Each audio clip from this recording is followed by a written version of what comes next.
I'm Jessica, and this is Daebak K-Rambles, where a couple of friends review Korean dramas. And we're back with a throwback K-drama review. And for this episode, I think you know who's here. It's Lola from Lola Pops Up about K-dramas. How are you, Lola?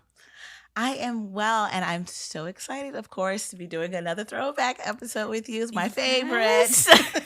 You're like my go-to for a lot of these because you were there, boots on the ground, for so much of this, and you are very willing and able to rewatch some of these shows.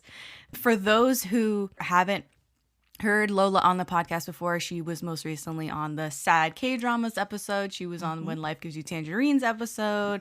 And I think she was on the I'm Sorry, I Love You episode. Yes. Those were your last three guest spots. But I love having you on. And I know we were talking a little bit earlier, but what are you watching right now? What's going on?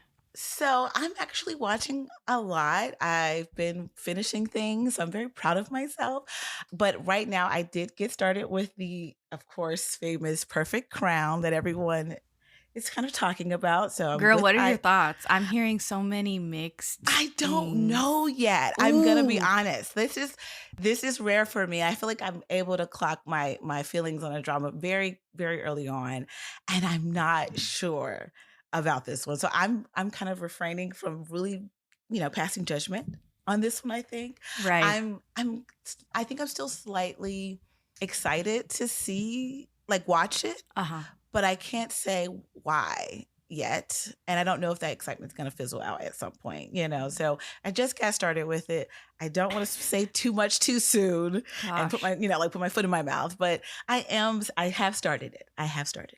Okay, so Perfect Crown is what you're currently kind of dancing I just around. started. Well, but one of the dramas that I am actually really actively loving still, and I've been watching it's been on for weeks now, but Phantom Lawyer, I don't know. I feel like I haven't heard anyone else talk about this one, but this is like one of my faves right now. Really? So, okay, I heard one other person, and I can't remember who it is, talking about Phantom Lawyer, and they said it was good and they were enjoying it. Yeah, so that's my actual fave right now. So okay.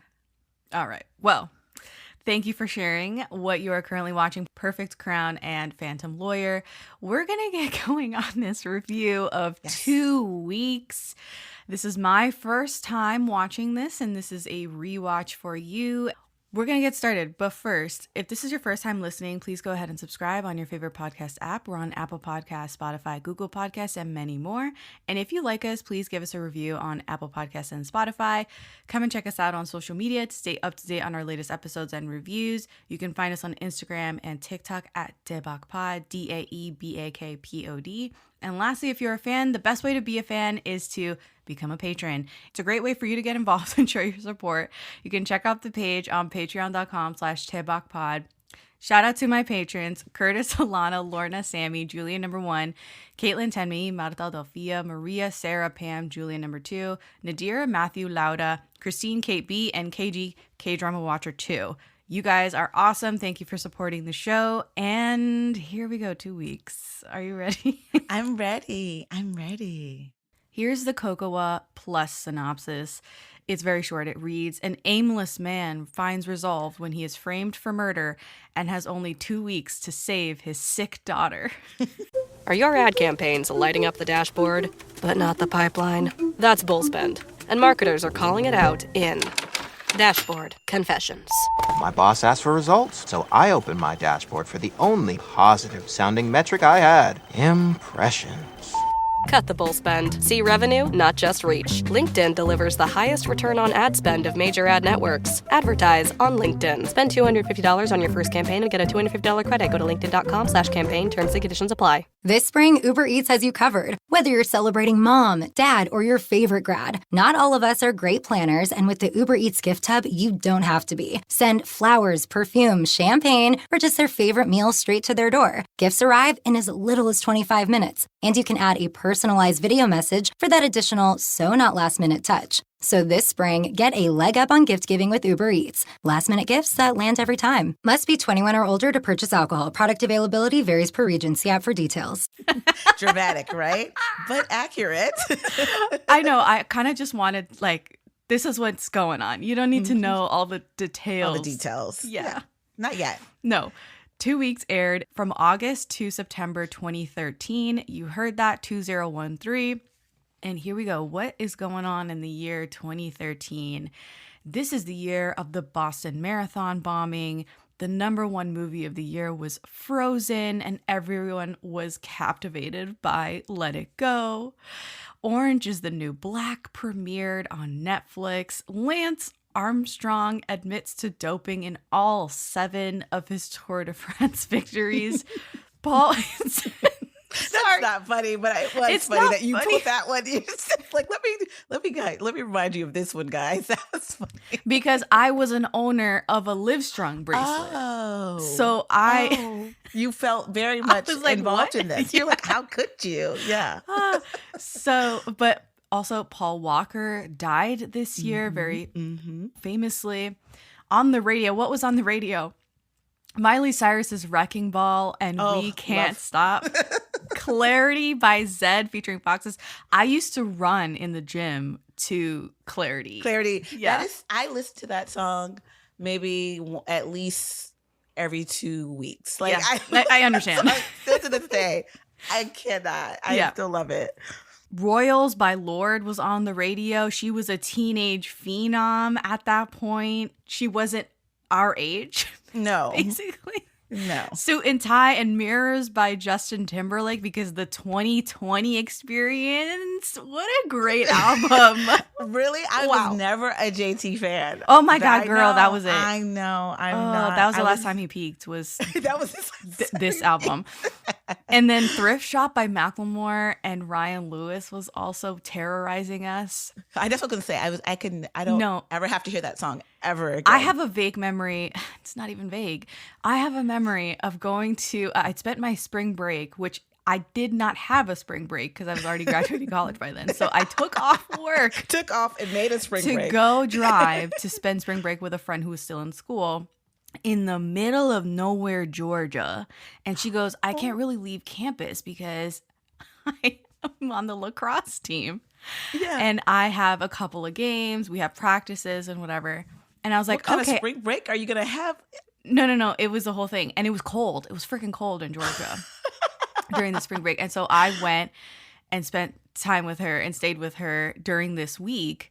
Everywhere we went, the song Thrift Shop on and on. Was on it was, and over and over and over They again. played it out. I went to a lacrosse game for the first time in my life, and no shade to those who play lacrosse. It is not the sport for me. I was like, and then they sucked. Like, her team sucked as well. And then Macklemore in the background. I'm gonna the worst spring break. Oh my God, ever. That's what it sounds like. It like. snowed, and my car battery died, and it was an entire thing. Yeah, that sounds horrible. It was so horrible. Sorry. So when I think of Macklemore's like Thrift Shop, you think of that week. What the hell was I thinking? I would never do that now. So anyway, and then just to add matter, because we're living in a historic moment where Big Bang is at Coachella. Yes. So this show came out before Tae-young's Eyes, Nose, Lips was released. Yes. And 3 years before the icon, I don't know, question mark, that is Moon Lovers, Scarlet Heart Rio. It's an infamous, like, icon, you know? Like, everyone knows. Everyone has an opinion about Moon Lovers, Scarlet Heart Rio, time and place for it, and this is 3 years. 3 years for that. Yes. So now that we have 2013 firmly in mind, this show is 16 episodes long, and it's got a couple of directors. Son Hyung-suk and Choi Jung-hyu both directed this. They've got 7 projects each to their name. For Hyung-suk, we've got Personal Taste from 2010 and Angel's Choice. Let's not say anything. Let's not say anything about Shine or Go Taste. Crazy from 2015. The Guardians really hasn't done much since that era, the 2010s. And then Chung-kyu has also done 7 projects, including The King's Doctor, Triangle, Children of Nobody, The Devil Judge from 2021, Soundtrack Number 2 from 2023, and The East Palace, which is, I think, on Netflix if you want to watch that. But what's your experience with these directors? I think for me, I am a Chae Jung-kyung fan because he did the double judge for me in 2021. Yeah. So he stole my heart with that one. So much so that I'm still actively searching. Well, this isn't him as a director, but this is more about the writer from Double Judge. But like I'm actively still seeking to locate the actual script. Oh. Like in book form. They have it and I want it so bad.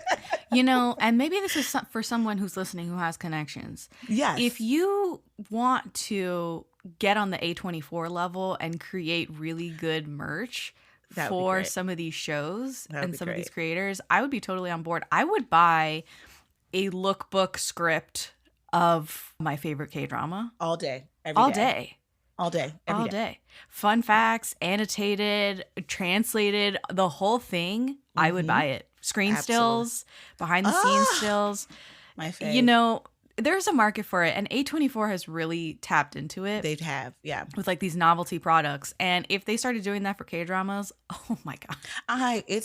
I would be in trouble. Yeah, same. Actually, Goodbye, paycheck. So, actually, don't do it. Never mind. I didn't say never anything. Never mind. 2 Weeks was written by So-hyung. It is a female screenwriter, and she's been writing since the early aughts.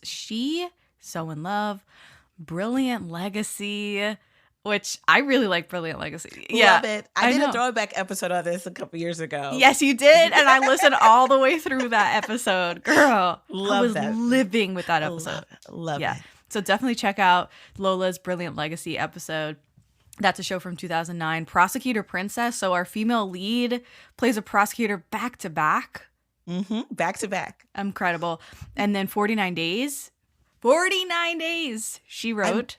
Love 49 Days. And My Golden Life and Glamorous Days most recently. So what's your experience with this screenwriter? I like her. If you can't tell, I do like her. But she's also super dramatic, though. So No. That's the thing. That's the thing, right? Yeah. She is a drama queen, literally. Yes. Like Brilliant Legacy, 49 Days. Like you're in for it. I mean, even So Young, my daughter. Like it can get a little, family drama, weekend drama heavy.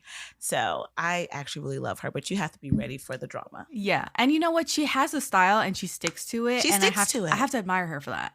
I honor that. It's not like these screenwriters and directors where you're like, these are disparate projects. I can't even find a through line here. No, she's on it. Yeah. Yeah, you can see her name on it. Yes. Yes. Yeah. 2 Week stars Lee Joon-gi as Jang Tae-san. He's the male lead of the show. He's been, I think maybe just over 20 years he has been in dramas, including My Girl from 2005, Time Between Dog and Wolf, Ilchime, The Phantom Thief, Arang and the Magistrate, Scholar Who Walks at Night, Moon Lovers, Criminal Minds, Lawless Lawyer, Flower of Evil, Again My Life, and most recently Arthdal Chronicles, The Sword of Adamun from 2023. So he has not been in dramas and doesn't look like he has an upcoming drama either for a few years, 3 years now. I've watched Flower of Evil, obviously. And there's a big deep dive on the podcast. Moon Lovers, obviously. There's a big deep dive on the podcast. Scholar Who Walks at Night. I think he's a vampire in that. Arang and the Magistrate. I've watched that. I dropped Ilchime. I love Ilchime. I don't know if anyone else feels a certain type of way, but he got his start basically playing effeminate characters. He has. He did. That's his origins. That's the origin story of this man. And then in recent years, or as his career has progressed, he's played overtly masculine characters, swinging the other way. It makes me raise my eyebrows of like, oh wow, what was he hearing? What kind of scripts was he getting for him to swing completely the other way?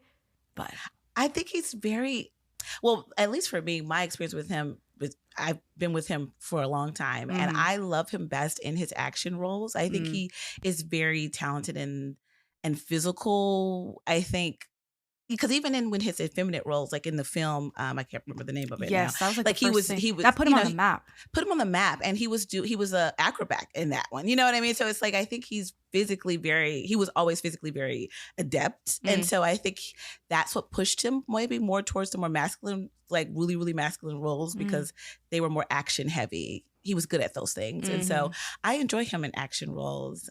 Yeah, I think he's really good. Yeah, I like him too. He's very over the top in this show, I will say. very over the top. I know we're going to talk about some of those crying scenes. And you know, the head and the hands scenes. Yeah. Oh gosh. Yeah. All You right. have a lot of those. No, legit. His co-star is Kim So-yeon. She plays Park Jae-kyung. She's the female lead and prosecutor of the show. She's been in about 30 TV shows. You've seen her in something. She's been in All About Eve, Iris, Prosecutor Princess, which we already mentioned, Athena, Goddess of War, Iris 2. I think she was in the Iris movie as well. In Need of Romance 3, Beating Again, which I feel like we've talked about Beating Again before. All the Penthouse shows, seasons 1, 2, 3, Tale of the Nine-Tailed, 1938, and most recently, A Virtuous Business from 2024. How do you feel about this actress? Love her to pieces. I love her to pieces. I've watched, like, just you listing off the dramas, I was like, yep. Like, I've almost watched everything with her in it except the Penthouses. I've watched everything else but Penthouses. Yeah, well, the Penthouse, those are clearly Makjang. So Makjang. And the writer is, that writer is a mess. I'm sorry. I know people love Penthouse, and I haven't gave it a fair shot, obviously, because I just feel like I watched it through everyone talking about it when it was airing. So I just don't have I don't feel the need to go and watch it because I'm like, I feel like I've seen all the major twists and turns and all the Makjang moments. So I'm like, I don't really need to go back. But yeah, that writer, the fact that she did 3 of them, I was like, okay. Found something she liked. Exactly. Smelled blood. Okay. Sorry. The other stars of the show are Ryu Soo-young and Park Ha-sun. They play Sung-woo and In-hye, respectively. And then there's a bunch of older stars as well. Kim Hae-ok, To Min-gi, Song Jae-rim, who plays the Mr. Kim, who's like an assassin character in this. Rest in peace, my Song Jae-rim. Tons of people, familiar faces, and it's kind of an extensive cast. But I will focus on those two. Why don't you tell me how you feel about 2 weeks, having watched it again? It might be different, I think, than your initial watch. It definitely was different from my initial watch. I watched it when it was airing, so I was on the, when you're watching a drama like this that's so action and so thriller, like, oh my gosh, we got to get to the next episode. You having to wait, the next week for off the cliffhangers. It was really exciting. It was so exciting back then. I was having a blast with this drama, but I do feel like over time, I kind of forgotten about it. Like, I kind of just was like, wait, I did watch that drama. I remember enjoying it. Like, why can't I really pinpoint like me loving it? I think. So, and I think it was because at some point, and this is, I don't know. And we said this a little bit earlier when we were talking. I felt that it got repetitive towards the end. Like the structure of the episodes felt very play by play. Like you knew exactly how it was going to start. You knew exactly what was going to kind of happen in the middle. Something was going to happen, going to throw him off his game. Then by the end, we're going to have this big cliffhanger moment. And then next episode. So it was just like that rhythm started to get a little monotonous. We're like, okay, all right. And the plot points just didn't seem as exciting as I remembered them. Yes. Not having to wait 2 weeks for the next episodes. I mean, not 2 weeks, but waiting 1 week for the next episode. So I feel like, it wasn't as exciting as a rewatch, obviously, than the first time. What did you think of the performances? I actually really was shocked by how, when you said he was giving over the top, I was thinking the same thing. Even with Soo-yeon, I was like, this is, wow, was this what we were doing in 2013? And then I'm like, yeah, I think it was. I don't know why I forgot that, but we were very much. We were doing this. We were doing this. We were doing a lot. We were doing a lot. The crying scenes were so big, so big. And also I guess you would call her the second female lead, but she's like one of the big leads. What is her name? Who's the mother of In-hye. That's In-hye. the character's name. Yeah, character's name In-hye, but the actress Park Han-sun. Like, I was reminded of her and her acting because I remember watching her back in the day all the time and just seeing her all the time being like, okay, I think I'm supposed to really, really love this actress. But I was like, the actual acting, Oh. though, was always so mediocre. And I was really reminded of that watching her again in 2 weeks. I was like, oh man, Dang it. I feel like I really love her. Like, but her acting, Not it's so just strong. Not Yeah. so strong. So yeah, the acting was questionable. But It she's was a so little questionable. pretty. And what I will say Gorgeous. about her is like she's such an archetype. She This, is. this You- character is she such an fits archetype. You saw her all the all time the in every time. drama. all the There time. was this like beautiful woman who is like on a pedestal. Yes. you know? Literally, she was a statue at one point. In Yeah, the, literally. You're right. She was actually on a pedestal. Literally like, on a literally. on this show. And she's kind of untouchable. She's perfect. She's She's the perfect perfect. woman. Mhm. And The perfect mother. perfect mother, like, Yep. she's flawless. And that character, that archetype has gone by the wayside. Absolutely.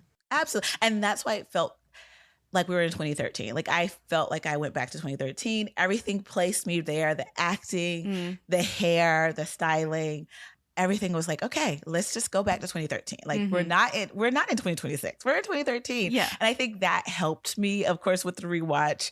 But there are moments when you're going back to these K-dramas from yesteryear. You're like, yeah, it just doesn't technically stand the test of time. Yeah, you feel like it's dated. It feels a little dated. Right. Yeah. Mhm. Okay.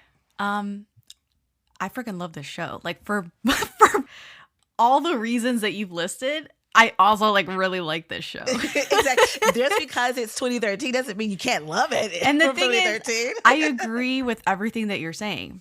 Mm-hmm.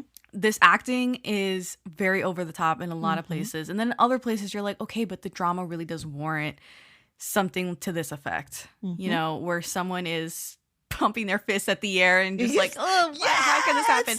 Yeah. And you're like, oh, totally into it. And then other times I'm like, this feels like I'm watching a novela. Like a Spanish novela. Like it's just, I can't take it seriously. Yes. It's very hokey. It's very over the top. It's just not elegant. It's It so was clunky. inelegant. It was clunky. Yes. It got clunky. Yes, absolutely. And so it was a very uneven performance from everybody. And I will say the first half was pitch perfect to me. It was great.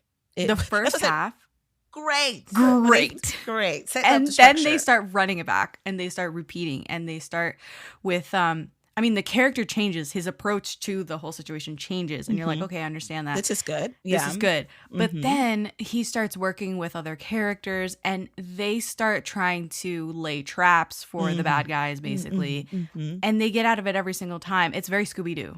So Scooby.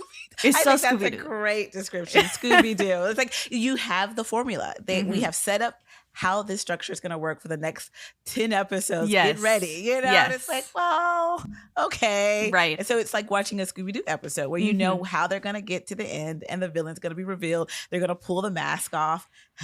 If it wasn't for you meddling kids. Yeah, you and know? someone's a mole. I'm like, we need to take care of this mole earlier. The mole in the police department was like killing me, He was destroying me inside. So frustrating. Oh my So gosh! And like frustrating. you have your guesses as to who it is, and so do the characters. I'm sure they don't address it. They still go through with these large scale plans, and while the mole's just sitting there. there's a mole. Someone's Sitting gonna there leak like- this. Like They know clockwork. that. They know that, and they still go through with it. And I'm like, why? So stuff like that was really irritating the longer the show went on. Yes. And if you're not a fan of the male lead or the protagonist losing 99% of the show, you're not gonna like this show because No wins. No he's wins. just trying to keep his head above water for the majority of the show. They have this man on the ropes for at least 12 episodes, straight 12 episodes. I mean, I would give him 14. Straight 14. And honestly, because even when he starts to work with the cops and the prosecutor, it's still a losing battle every time. Still, every time. Yeah. I mean, he gets so close and so far at the same time No. at the end of every episode. Legit. Every episode. We're like, we've made it this far for him to okay. And then boom, boom. the cliffhanger happens and you're like, but I swear that we weren't back We here. were fine. We were Yeah. fine, guys. We I had know. made it past this part. What do you mean? What do you mean that person's back? What do you mean? I know. Yeah. The music in this show, horrible. No, how dare you? I knew you were gonna say It was this. horrible. I was gonna stand up for that. That nail song. That nail song at the end of each episode when it's like, dude. I ate it up. I remember that was the most, you know how they say like music and it's like cliche sound, it takes you back to a time. Like that was what triggered me the most. But that's the thing is that this show is so K-drama that I was like, okay. But then after a certain point, it started to grate on me. And I was like, no, I can't support this. I can't support this. I mean, I wouldn't say the whole entire OST. It's just that song. No, it's just it's not even the OST. It's just the score. The music, the actual score. Yeah. That opening score I love that score. It just signaled. I was like, what is this Walmart Jason Bourne music that they have? It was very dated though. It was because I can think of like maybe 5 other dramas from that time that have same score. The exact same. Yeah. So I think it's the exact same person who did it for everyone. I mean, I'm like, this is the exact same person who did this. It's so tacky. I can't. But it transports you to a time. And you're right. It does. This is one of those shows where everybody's connected in ways that you don't expect. But then you kind of do expect that everyone is connected. And I was like, I've lost this this sixth sense a little bit that I used to have. Oh, because I love this. Sixth and sense. people aren't connected as much nowadays in K-dramas. In this one, it's like, everybody has the a history assassin with someone else. the dad. It's the father of the assassin. The assassin is related to. Yeah, absolutely. I was like, he floated down a river and landed. You know what I'm saying? Moses. I thought you were giving a story of Moses. No. Like, wait, he was in the basket? What do you mean? I was like, look, at one point, and this isn't much of a spoiler. Okay. He gets shot, falls off a cliff, survives all of that. Yes. And then floats down a river rapids to end up at this little shoreline where there's a whitewater rafting company just ready parked there on shore. Just right there. Which just I'm like, right okay, there. I've been whitewater rafting 3 times. I understand this. And this old man is there, and that man is connected to the whole thing. The whole thing. Set up. The whole thing. The entire thing. They have a whole history. I was like, what the hell? Like, that's the kind of thing where I'm like, this is beyond coincidence. This is on another someone level. Might be writing this. Yeah, it's like someone might be really, really writing. Somebody writing has a little too hard. It's very You're writing a little too hard, actually. You're writing a little too much. She might be doing too much. Just a little bit. Oh my God. And that was the kind of thing done times 10 in the show. Yes. Throughout the entire thing. Throughout. What else can I say about this show? A long story short, I had a great time. Like, I had a great time. I was excited that you seem to have had that excited feeling that I remember having watching it the first time. Like, yes, that was genuine. Like, I remember think having I got a both. blast. You did, which is wonderful. I'm I like love that smack dab in the middle between your initial watch and your current watch. Yeah. I love that because you have such a a matured K-drama brain watching it. So you have to have some of the the current. You kind of have to like thoughts. laugh at a lot of it. You have to have a sense of humor about some of it, but it's also you have respect for the K-drama. Respect for the old ways, the old style. Mm-hmm. Also, it's serious as a heart attack. Like this, it's so serious. They're not kidding around. They're not kidding around. This is not a joke, guys. This is serious business. Yeah, he's gonna die. He's on the run. He's on the run. He has to survive. I didn't expect so much parkour. I did because it's him. I knew it. That's kind of stuff I was talking about. Where it's like, and I think he did like Lee Joon-gi is a very physical actor. He is. Do I believe he was doing all the parkour? He did a lot of them. No, come on. He did a lot of them. Come on, girl.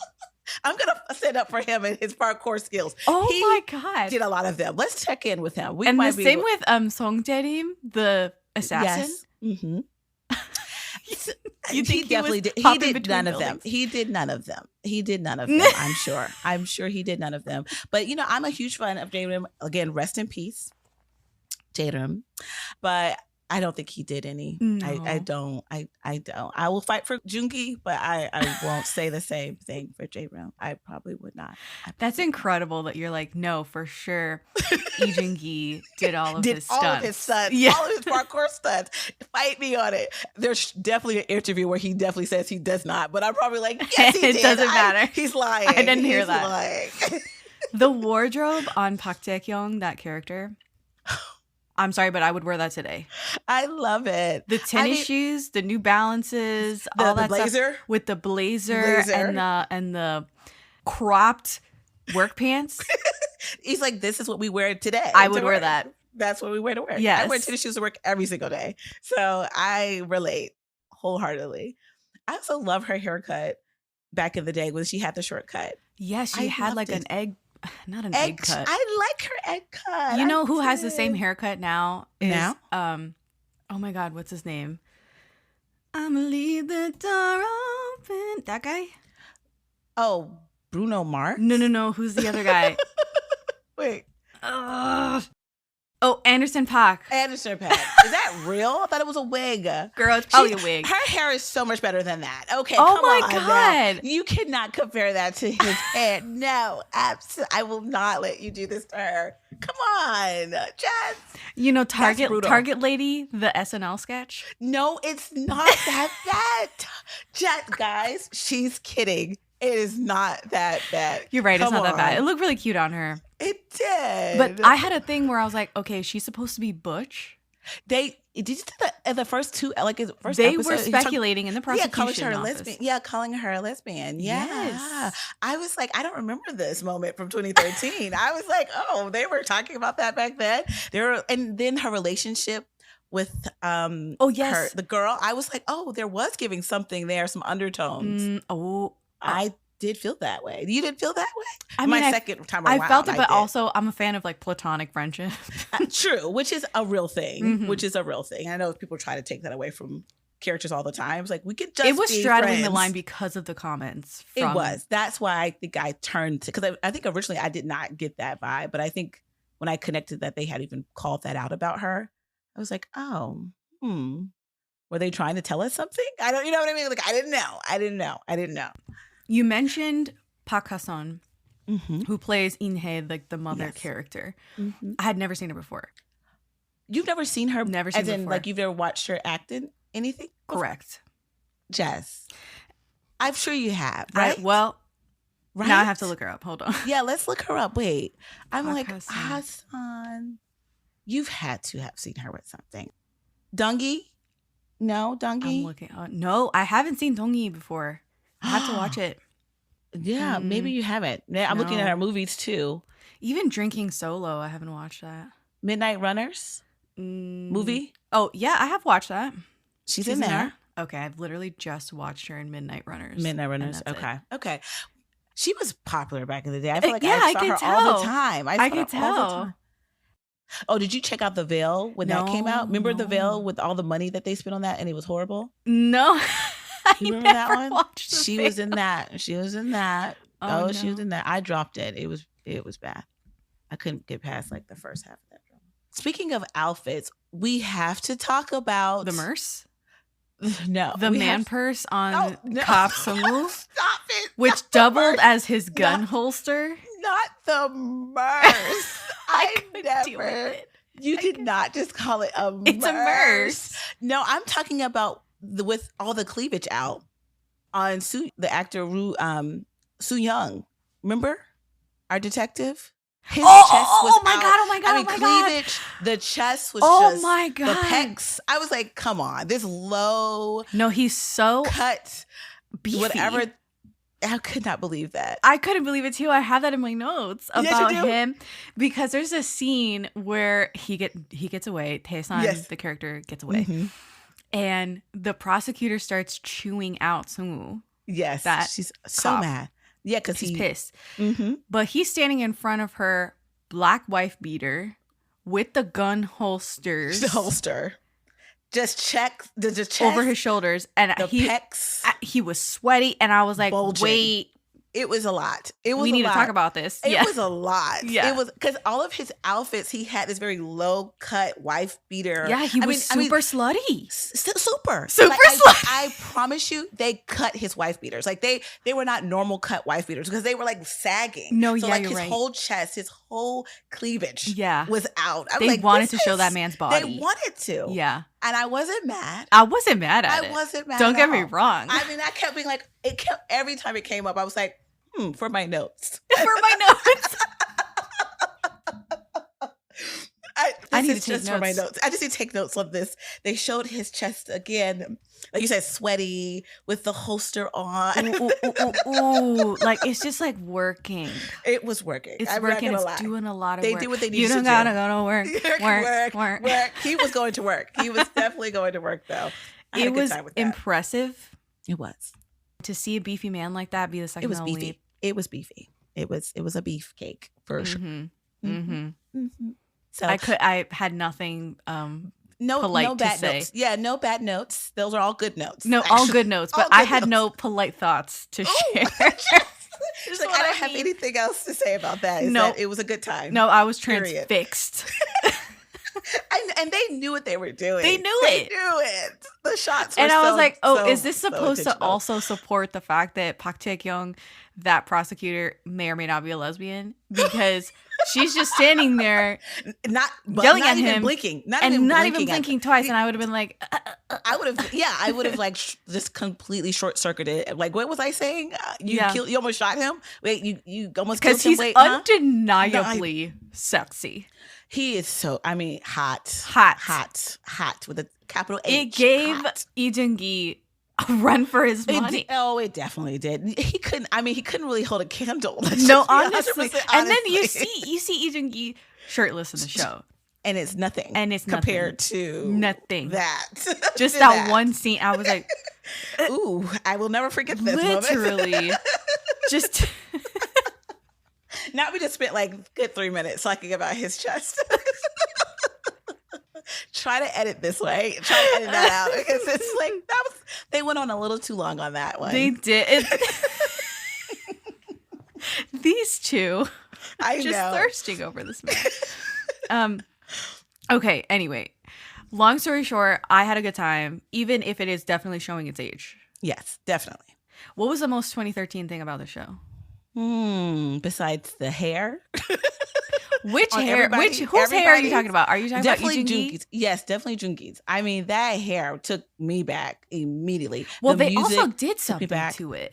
Yeah, they kept changing because he was going on The all these texture of it disguises. was like all different than how I've seen in other shows. Yeah, and even from like the opening episodes when it was like super frizzy, Yeah, it was like And then really frizzy. really frizzy. Look fried. fried, dyed, Yeah. laid to the side, and then they like smoothed it out in the flashbacks. It was like a nice little, The Bieber cut. the Bieber cut Yeah. swoop. So that was fine, but that takes me back to 2013 easily. If I see hair like that in a K-drama, I'm like, oh, we must be 2011, 2012, 2013. You must be there. So Yeah. hair for sure. But I think also like the dramatic. Like I said, the writer, she has a style and she's good with that. But I mean, it was so dramatic. And a lot of some of the stuff was heavy handed. Like you can see some of her references. Like she had a lot of biblical things in there too. Like, I mean, I feel like that also took me back into that time where you can tell they were just like, they were writing. They were like, we Right. got to make sure, we're connecting dots here. We have this in there. We're throwing this in there. We're crossing our T's, We're dotting crossing our our I's. T's. Exactly. That's what it felt like. And that took me back to 2013 for sure. Well, the story is so full. You know what I'm saying? It's a full meal. And oftentimes in today's K-dramas, they don't cross their T's and dot their I's. It's just the actual fault of a lot of new K-dramas and no one's talking about it. Yeah. No one's talking Where I'm about like, it. why do I still have questions after this whole thing? That It shouldn't character be like completely up fell to off. interpretation. It It should be shouldn't like, be. oh, why did that person just, you know what I'm saying? Yeah, people disappear in these dramas all the time. Like, what happened to that character? Like, there's no actual arc. Like, why Yeah. did she peak in episode 4? Like, I don't understand. Yeah, no one's talking about that. And so this one felt very full circle, all encompassing. It was, everything that we wanted to connect. she connected. knew where things were going to Yes. end, and They she were wrote it that way. writing. Mm-hmm. I love it. I love it. So when like I see a despite good us writer. kind of criticizing the style, we're also admiring how Absolutely. she really had an outline here Mm-hmm. for how this was going to end. It made me think about those dramas back then too, like the irises, where it's just like you have too many characters not to be with your like character. You need a chart on a big whiteboard. You need to be drawing lines. You need to be having people cross-checking. Like you need to have a couple editors involved in this. Like you can tell that was involved in this writing, where it's like, okay, we have too many characters, too many places we want to connect them to. We want everyone connected. We have these things happening simultaneously. We have this big political arc, that we're touching on that's connected to this small fry, We have to make it all connect to make sense. And so you can see the storyboard layout. I felt like you can see it written out. And I thought that was really well done. Yeah, that's really well done. Yeah, it was. I think the most 2013 about this thing is the fact that we're living in 2013, we were living in an era where we had cell phones, but we also had payphones. Oh, yes. Oh, my God. And not everyone had a cell phone, and not everyone had, access to the payphone. So it was this weird in-between time. I love that. Where we were like, oh, we'll just not communicate. Yes. Or, take the trouble and talk to somebody on the payphone.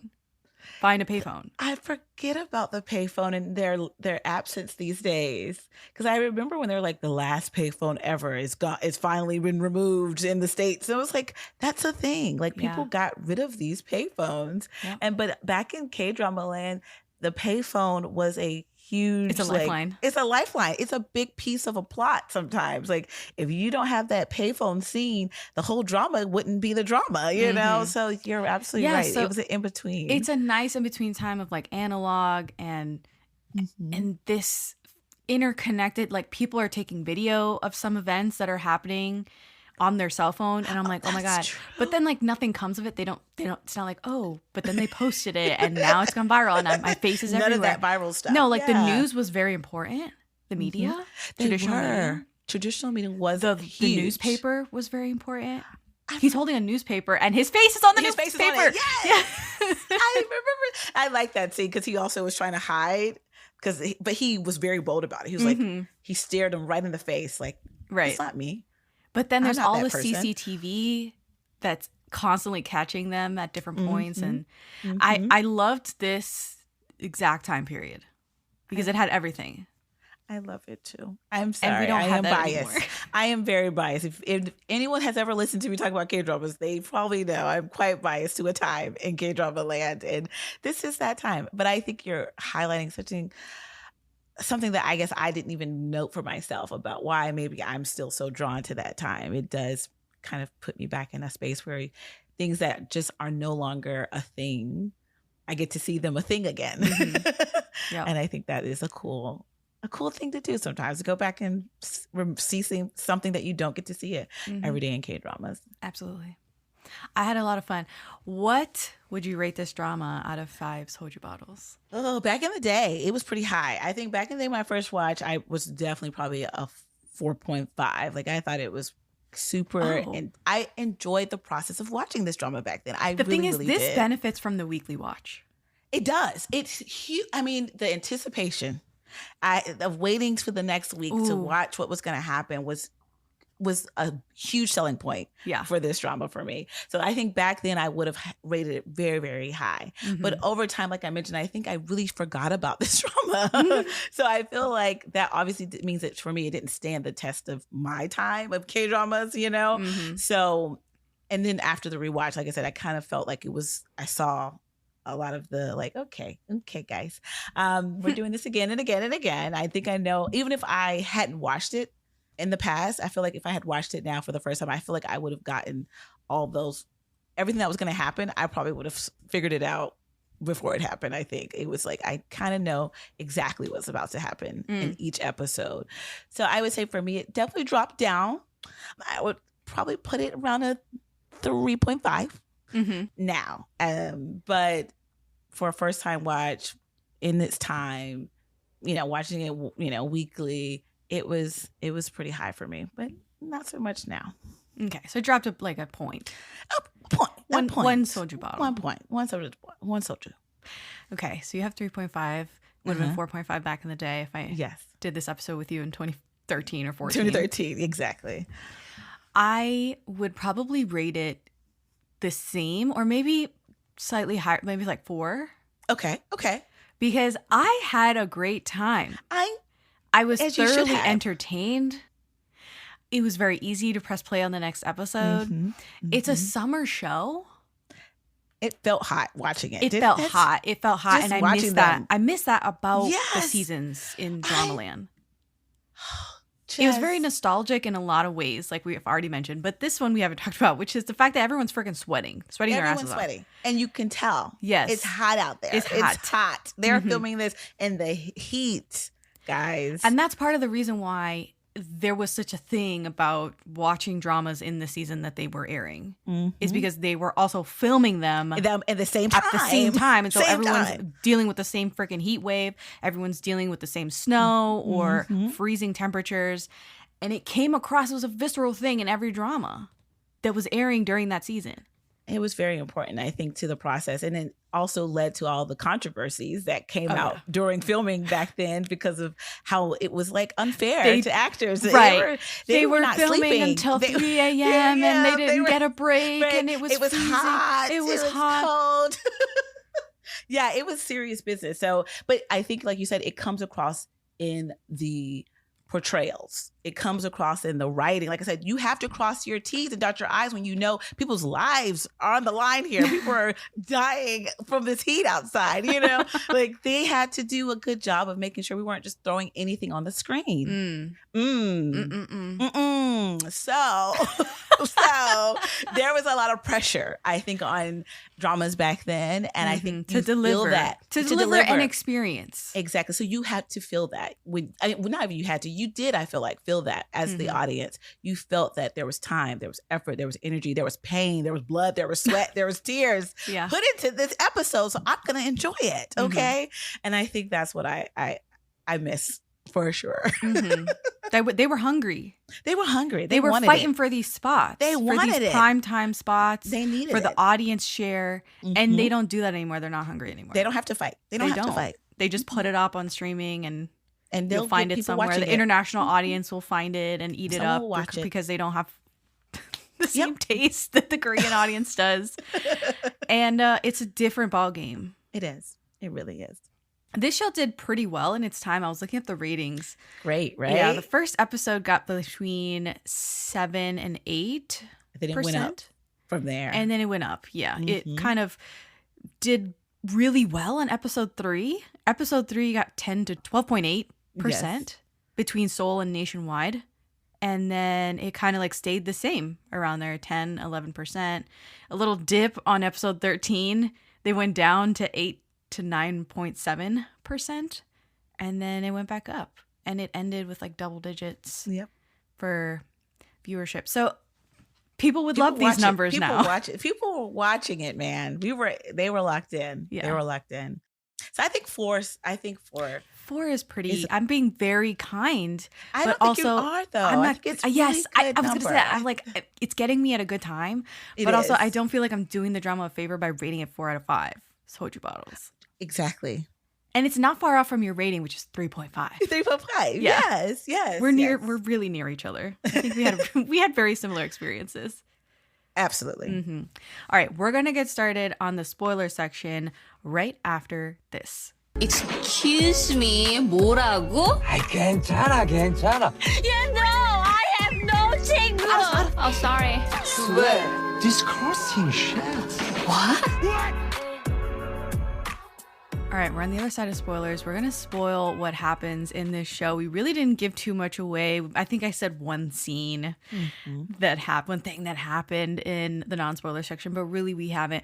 I have notes episode by episode. However, I am not going to go plot beat by plot beat.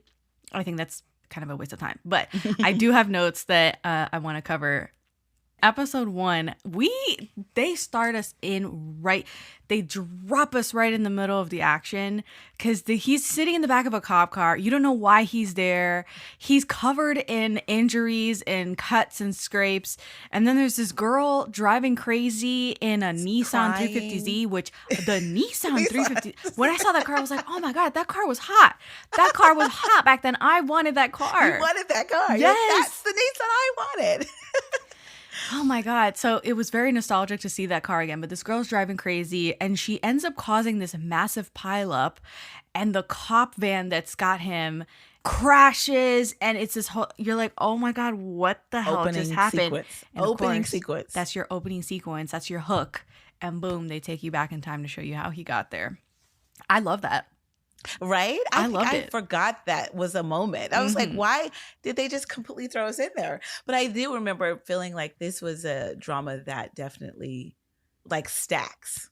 Like it was a drama that like every episode we were going to get another layer, and we're just going to get further and further into this like momentum. Absolutely. It was so nonstop. So to have an opening sequence like that, you were set up for what was going to come. It was like, this drama's not going to slow down at any point. It's just going to keep going. It had its foot on the freaking gas. It had to. It had the title in itself, knowing that we had 2 weeks. 2 weeks. It was perfect. It was like, we're about to get this all done in 2 weeks, guys. So buckle up. And I thought, oh man, I forgot to say this in the non-spoiler section, but I love the fact that each episode is a day. I love that. And then showing the time at the bottom of the screen when we would have, like, they would signal how long something would happen or how long he was hiding somewhere. I really did like that too. Yeah. And the little device of the daughter crossing off the day. And that's when the song would kick in. And that's why I love those. I love the cross off the day and the song would kick in. And her dopey smile. Like, I love it. She has no clue. He's literally getting shot. And she's like, yeah. Cross out day 7. Like, I was like, oh my gosh, sweet baby. He's gonna die. Yes. Like, this whole so show, good. oh my God, you know Monsters, Inc.? Yes. When Boo. Sully thinks that Boo is being eaten up by the garbage. Yes. Yeah. The garbage compactor. Yes. Thank you. And he's freaking out and he's like, oh, and like going through all of these emotions. And she's right there. And nothing's happening. That is me watching the show. I am Sully. You are Sully crying, freaking out. Yeah. Like, it was gonna happen. And then and we're like, I'm over here like, oh, I know kind of how this ends. Right. You're the Mike Wazowski in this situation. Yes. Like, where were you? Let's go. I love that we have a Monsters Inc. reference. No, we do. This have is to. Perfect. This is perfect. Pixar all day. The main character, Tae-san, who is our Lee Joon-gi character, he's a gambler, reluctant gigolo. Very reluctant, guys. Very reluctant Seriously. gigolo.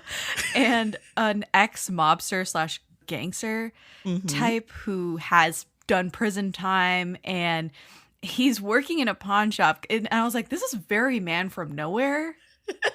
You know what I'm saying? It was. I mean, did we catch that then? I don't know. I don't know if we did. I wasn't watching The Man from Nowhere in 2013. It came a few years later. But I thought that this was like a thing back then all of a sudden. Like the pawn shop worker with the heart of gold. I think it is a thing. I think it was a thing. I don't know why pawn shops were so big back then. Girl, I don't know. But he turns on the TV after this one night stand that he was very reluctant to do. He kind of basically got too drunk and slept with this lady, and she gave him money for sleeping with her. So he's like, damn it. Like, he's kind of like, fuck, I didn't mean to do that. But anyway, he gets home and he turns on the TV and he's watching Reply 1997. Yeah. I was shocked to see Reply 1997 on the screen. I'm surprised they did that. Like, I don't know. I feel like they didn't do that very often back then. Did they? I mean, well, to show a drama within another drama, I feel like I've seen that quite a bit, but it's always a surprise. Or it's always like an older, like, classic. So that's why I guess I was too recent. It's recent. Me. Yeah, that's why I think threw me off. I'm like, usually a show like a classic, like All In would be playing, right? Or right. But this was too recent. Maybe I was it's like, the same network. Hold on. Was it NBC? I think it might be the same network. Yeah, I think it was NBC. Yeah, it's NBC. I think that's why. So that's why. It's basically free advertisement. Free for another advertisement. show. Let's throw that one in there real quick. Yeah. But this is my favorite part of the whole show is that when the ex shows up, In-hye. Yes. In-hye shows up and she's like, hey, I need you. I'm demanding that you go get a blood test to see if you're viable for a bone marrow donation because, surprise, you have an 8-year-old daughter with leukemia. And she's dying. She's and dying we need of you. leukemia. Yeah. Oh my God. And the flashback is so damning of him telling her to get an abortion. That he doesn't love her anymore. This is the baby and her are a burden to him, and he's being really cruel. And I'm like, oh no, what happened? Why would you do that to her? You know, why would you? Why would he possibly do that to somebody that he's been dating? Obviously, what there has to me, even then back then, I was like, come on. You gotta know there's something else going on. Like, why would he? That's the do thing that to is you? that you're like, oh, I see. So-yeon is an idiot. Yes, because she yes. How do you look? Not for nothing, but yes. if he did something, and it turns out that this is totally out of character. He was doing this to protect her. He would never do this. He would never do this. He was actually happy that she was pregnant and all this stuff. It's a whole lie he fed her because he wanted to break up with her and save her life because her life was being threatened by the big bad gangster guy. All good and fine. But if I was her, exactly, I would have done more digging. She knew that he was in some sort of shit, right? Like he had some sort of past. She knew that. She wanted him to get out of the gangster life, liquor job that he was slinging like liquor as a delivery guy sort of thing. And she was like, I don't think you should do that anymore. And he was like, yeah, of course. I was gonna quit anyway. I didn't want to do this. Yeah. So he was already committing to the straight and narrow. And then he goes and pulls this stunt. Like, she didn't do enough to figure it out. To question or to probe. Because it's true, like, when someone does something that's completely out of their character, right? Just being a good human, you need to, in that moment, be like, hey this isn't really you. Yeah, like, what's going on? Get the story. Get the full story. And then just in the breaks 8 down. years proceeding, she didn't look up anything where he about was. him. Where he was. What happened to him? She didn't go into any databases and look up his name. Nope. Nothing. He went on a boat somewhere. She people thought he went do on a boat. more for first dates. Thank you. Then she did it. Then after she did dating this person and getting pregnant by him and keeping the baby, like having the baby. So it's like you have a actual child from this man that you completely erased from your memory. Like you completely didn't look into him. Where did he end up going? Did he really end up leaving? Did he get on that boat? I'm just curious to know. But then 8 years later, when your daughter is really, really sick and you need something now, you can remember him. I was like, we could have gotten to this a lot quicker. Be for real. Yeah, a lot quicker. No. We could have. So I didn't like So-yeon at all. I was so frustrated with her in this watch. I was like, I could not believe she did not even try. No, she didn't even try. And then to find him finally after 8 years to get the bone marrow thing, she hired a private eye. I was like, girl. So you can hire a private eye after 8 years. How to get somebody. So you know how to find somebody. Yes. Got it. Girl. I mean, all that. Let me come back for In-hye.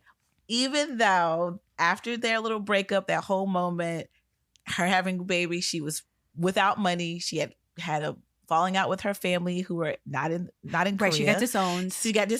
So I feel like she did have a lot on her plate. She was a single mom. She couldn't afford to eat, she could barely afford a place to live during the winter time, with her little child. So a little bit of grace. A little bit of grace for a mom who was single, but a single mom. You can go into a PC Bang and freaking look up look him up. You can. Yeah. You can. She didn't try. Yeah. She just said, "Oh, he broke my heart. I'm erasing him from my memories." I don't know. It was weird. You can look into him. No, I'm sorry. He is the only match to his daughter for a bone marrow transplant. And now the clock is ticking. He's got 2 weeks until the surgery. He has to be ready for the surgery. And the doctor makes it very plain and clear. If you guys don't, let me make this very plain and clear to you guys listening, because it was made very plain and clear to us in the opening of this reveal of him being the perfect match for his daughter. He has to remain super healthy during this time. He cannot get any type of infection in any kind, so that he is in perfect mint condition to be this, bone marrow transplant donor yeah, for his daughter. Which I haven't done. And this is on purpose. I did not look into bone marrow transplant. I didn't either. And I purposely will never. Because I know. I never do that. I never do that. They're full of shit. Like this whole setup and the fact that he's just out for 2 weeks and they gave him no medication. No medication. Nothing to like beef up his bone marrow, prepare him. For that, no. Nothing. I was like, you know what? Like, it's fine. I don't need to Everything's great. Everything's fine. This is normal, right? I inherently know this is so fabricated and wrong of a process so for a bone marrow transplant. But, and the fact that, anyway, long story short, I didn't look up anything. Or the recovery time, will this actually cure her leukemia? Yeah. Mm-hmm. I just didn't want to. And the doctor, she does a great job of explaining what's going to happen during those 2 weeks to our little girl, our 8-year-old little girl who's already in the hospital. Mm-hmm. She's going to have to go through a chemotherapy treatment, radiation treatments that is completely weakening her. I mean, to the it's point destroying of her bone marrow so that she can accept her. the new bone marrow. Exactly. So they explain this beautifully to us, so much so that we know that if he does not deliver on being good, she's gonna die. Like, this is her last shot. They are destroying her little body during this 2 weeks, so much so that she will die if he's not there. Okay, so the setup is there. It's early there. on. Episode 2. The pressure is we on. We know. The pressure is so on. A word about this little girl. She's the most adorable little girl. She's the sweetest. Where is this little girl? That's what I meant to look up. Was like, where is she? Soo-jin, the little girl. But is she somewhere now to this day? Because she should be. Yes, she is. I knew it. I was like, I know she's still been moving. So she was in Hello Me last. That's where we saw her last. But she was such a good actress. Oh my gosh. But they wrote her lines though. Did they not? Ooh, yes, they did. They gave her some strong, heavy. She was like a preacher at some points. I was like, this little girl is in a pulpit. Like, I mean, they gave her some really big lines. Like, there's this one moment where she's like, her mom's praying for like the safety of, Tae-san and his return in 2 weeks so that she can, he can be her donor. Mm-hmm. And she's like, Mom, why are you still like, why, please, like, don't keep doing that. Why do you keep praying so much? And she's like, if you keep doing that, God's going to get upset because he's going to believe that you're not trusting him. You're not believing in him. And you keep praying, God's going to think you already prayed for this and he gave me the donor. So why are you still, I was just like, and where do you leave her whole story that she made up of the sun and the moon and the mountain? Because I think his name means mountain. Mountain. They said, what kind of mountain? But San, I think, is mountain or but mountain. Tae, she said something like it was like high mountain or some kind of mountain. Yeah. And so she's like drawing the picture of the mountain, and she's like, "Do you know what a mountain? The rain that's pouring down on a mountain, it can break it down and wear it down over time." And this is, we're at episode probably 8 at this point where he's completely tortured. He's being tortured every step. So her talking about the mountain being rained on, you're like, "Oh my gosh, she's talking about her father, Tae-san." Mm-hmm. It was so heavy. The writing was heavy for her. And then her mom was the sun, and then the fiance cop Sung-woo was the moon. Which I thought I was like, are they foreshadowing the whole end of the show? Because the sun and the moon, they can't be together. They can't be together. Can't be together. You know what I'm saying? They can't. Yeah. And how did you like them? How did you like that structure of like her having this fiance, him being this father figure already for her daughter? So that was a lot. That was very complex. It was. That was super juicy and complex. I loved the whole thing. I loved to see it play out. Mm-hmm. Personally, here's my 2 cents is that now I'm torn too. Yes. Because I know for a fact that there are wonderful stepdads out there who love basically somebody else's child that they don't have a blood relation to, but they're wonderful fathers, wonderful providers, wonderful protectors, all the rest. Mm-hmm. This guy, I think what was the red flag for me, or a yellow flag, because it wasn't an overt red flag, was him describing how he proposed to the mother. Because he goes, first of all, they were in a relationship for years. Years. I don't know if it was casual dating. They don't really say. They don't really say if it was like a serious relationship or just like he's been around. He's around her. That's what for that long. I felt it more of like he was just around. I think so too. And he was helping support her during this really hard time of being a single mom. Yeah. And so I was like, that's what I thought. And it was not a relationship of equals, is how I Exactly. pictured it. Like Exactly. she really needed this guy Exactly. in her life. And so she leaned on him, and it almost felt like he was the guy that was friend zoned for a long time. It kind of had that vibe to it. It did. It totally did. And when he finally proposed, what he said was that she looked at him for a long time. and then finally nodded her head yes. He said yes. It was a very reluctant yes. It was a what I got. reluctant yes. Yes. Exactly. Which makes sense. I mean, he had showed up in her life during a very vulnerable season. So it made sense to, I think, us watching it, being like, okay, obviously he was a good guy. It was like the story of like, oh, he's a good guy. Yeah. He's helping her out. But that doesn't mean she's in love with this man. Exactly. It does not mean that at all. Exactly. You don't have to be in love with the good guy. Right. He's just a good guy. He's just but a I good think guy. she said yes because he was a good guy. Because he was That's a good what- guy. And she says at the very end of the show, she's like, I have a knack for seeing people. She does. Yeah. So she's got a good taste in men, basically, is what she's saying. I know what I like. I Yeah. know what I see, what I got. And she's not wrong. The guy is a good guy. He is. Sure. He is a good guy. He ain't the one. He's just not. She's not in love with this. She's man. not in love with him. You're just not in love with him. And he was head over heels in love with this little girl, loved her to death, wanted to be her dad, was doing everything possible to kind of like ingratiate himself with her and get her to like him. And I thought what was cool was that the little girl was like, I don't like you because you are good to my mom. I like you because you're good to me. Good to me. Yeah. I mean, she was, like I said, she was on Astute. another level. She was astute. She was a wise one. Let's just say that. But I think I love that too. I think that the little girl was so. She was just had such a big heart. And I was like, where did she get that little heart from? You know, I was like, she was such a sweetheart. And who wouldn't fall in love with that little girl? Like, I would want to be her father too. Like, she was because such when a he sweetheart. goes to the hospital in episode 1 and sees her and she says, Papa, she calls him dad immediately. Tae-san, this is Tae-san. She calls Tae-san dad immediately. And we're like, wait, why did How she does she know? know? No, that's her dad. Because she's been told he died. He's dead. Yeah.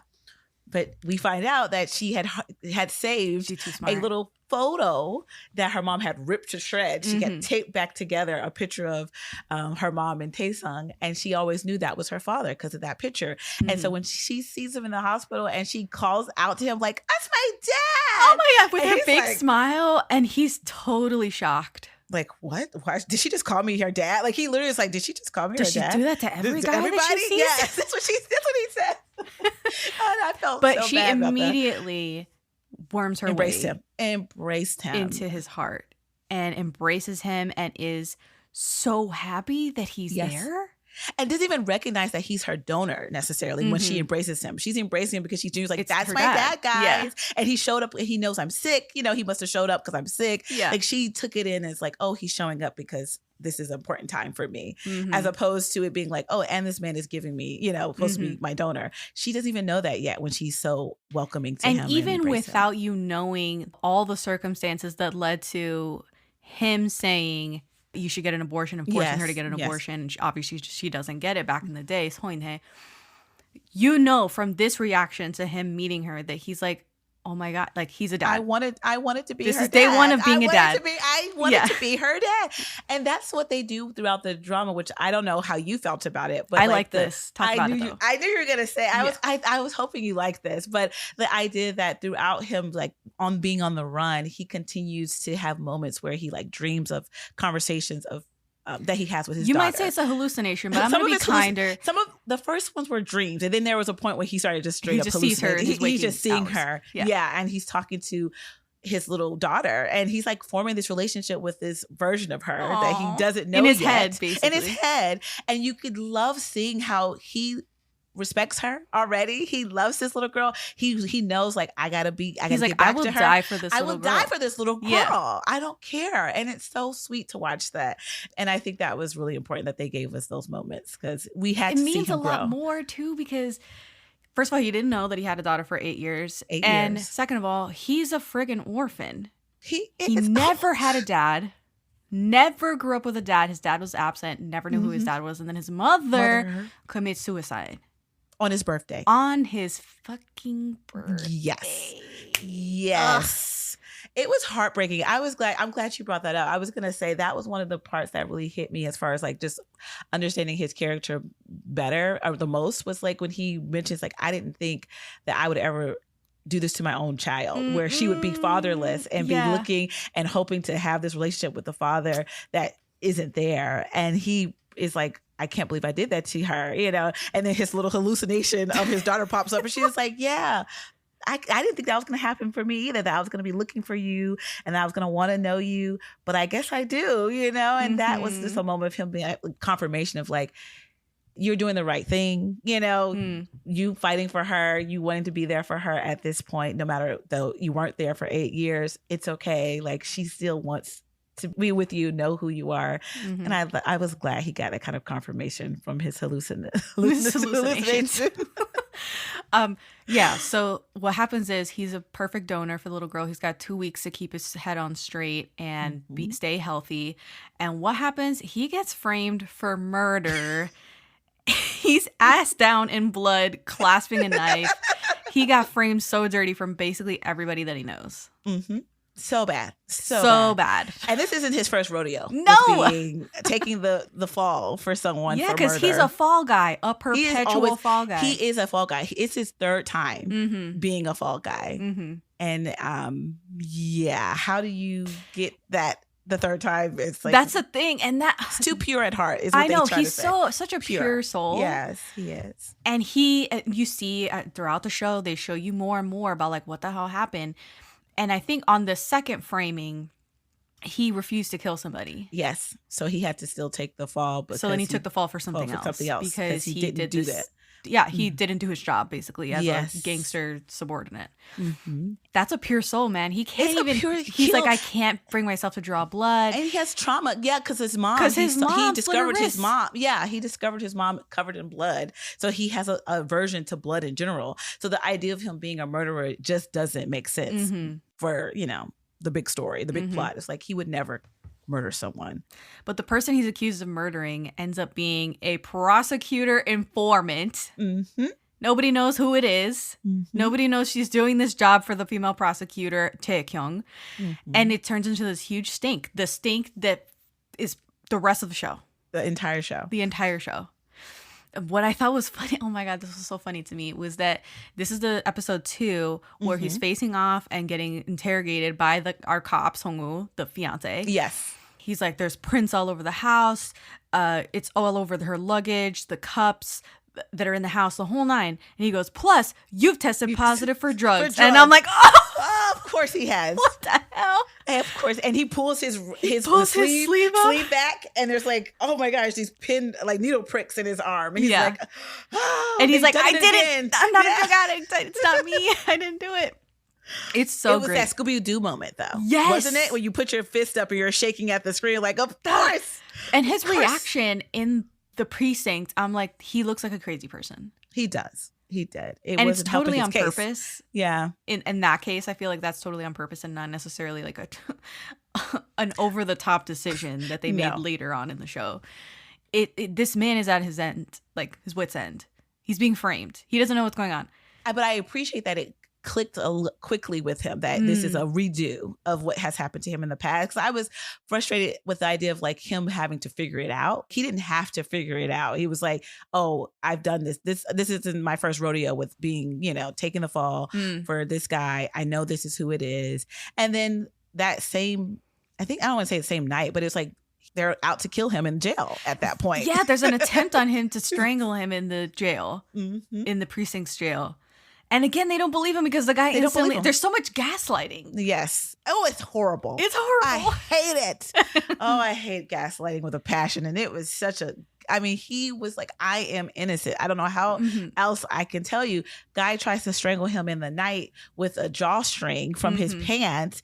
And they are like, hey, you, Tae-san, come here. You're in trouble.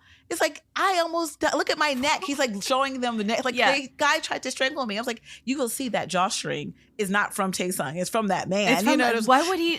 They said he attempted. They said he tried to kill himself. They were like, you tried to kill yourself. What? With a jawstring from someone else's pants? What are you talking about? This episode is brought to you by Redfin. You're listening to a podcast, which means you're probably multitasking. Maybe even scrolling home listings on Redfin, saving homes without expecting to get them. But Redfin isn't just built for endless browsing. It's built to help you find and own a home. With agents who close twice as many deals, when you find the one, you've got a real shot at getting it. Get started at redfin.com. Own the dream. I thought it was so funny, but this is the episode. We're still in like episode 2. We've talked all over, but this scene that we're talking about is episode 2. And this is when we find out that the cop, Song-woo, his dad is the police commissioner. And I was like, oh my God. Connections all around. Connections all around. I thought they would do more with that. They really didn't. They don't. But I mean, he's a Nepo baby, which I thought was strange that a kid who grew up the son of a police officer. Medical school. This was another thing that he went to medical school. Yes. Dropped out of medical school and became a cop. Why? They never explained that. No. I was like, they never explained why he made that decision. I thought that was going to be some kind of big point for him. Willingly being a Nepo baby. Yeah, he did. And then also I don't know. I was going to say the same thing of like, why didn't they do more with that? But I know that originally they were using him being that Nepo baby, or at least Jae-kyung was using that against him. She was like, oh, I can't trust you because your father probably is connected to the 2 big wigs that I'm trying to take down. So I do think that was where they were using that. But then they easily break that because he finds out like his father has no connection. And he's like, okay, you can trust me. My father has no connection to them. Which he just said, oh yeah, I checked with my dad. We never see him do that. But I checked with Never. him and he's fine. He doesn't have any connections to that lady. She just came and asked a favor of him and he was like, okay, fine. But why? What? Why would you? I mean, it was so simple. I was like, okay, I guess that's resolved. And move on to the next thing. Yeah. So I kind of wanted more with that, but whatever. They introduced. And his father supported his engagement. Yes. And he also they were like, your mother and I are gonna visit our little girl. Like I was like, wait, so his parents are supportive of this? I thought that was gonna be a plot point. I think what happened was initially the police commissioner and the wife, his mother, were not supportive. But then when he said, "Oh, the detective," and maybe that's when he decided to be the detective. No, he was already a detective. He was already a detective. Even when he met Soyne, he was already a detective. He was a detective. But I think after the nail in the coffin of them bitching about this single mom with an absent father or a dead father or husband and a child already was when he proposed to her and he said, we're getting married. And get over it. And they were like, okay, fine, we won't bring it up again. Yeah. I was surprised by that. I thought that was going to be a sticking point. Which I think they could have made it a big They could have, but they didn't. They had a lot else going on, I guess. They had a lot. We got to let some of this stuff go, guys. We can't put everything in here. Yeah. Oh, but speaking of Soyne, and you mentioned the way that they met, because she was basically, they met in Busan, and she was a living statue of a bronze mermaid in Busan, and it kind of looked like movie promo to me. Yes, it was like a tourist little performance because there was like other things going on. There was a sign in front of her that she was holding about like go Busan, see a movie. It was something. It was something. And then there was other performances going on around her. Right. Though. So it was weird. Yeah. I know. And then he just goes up and fondles her breast. Yeah, he grabs her. Yeah. And we were like, does he know? And she also questions, did you know I was a real person or did you really think I was a statue? And he tells her like, no, I didn't know you were a real statue. What he says is, would I have done it if I knew you were a real statue? If I knew you were a real person. A real person, yeah.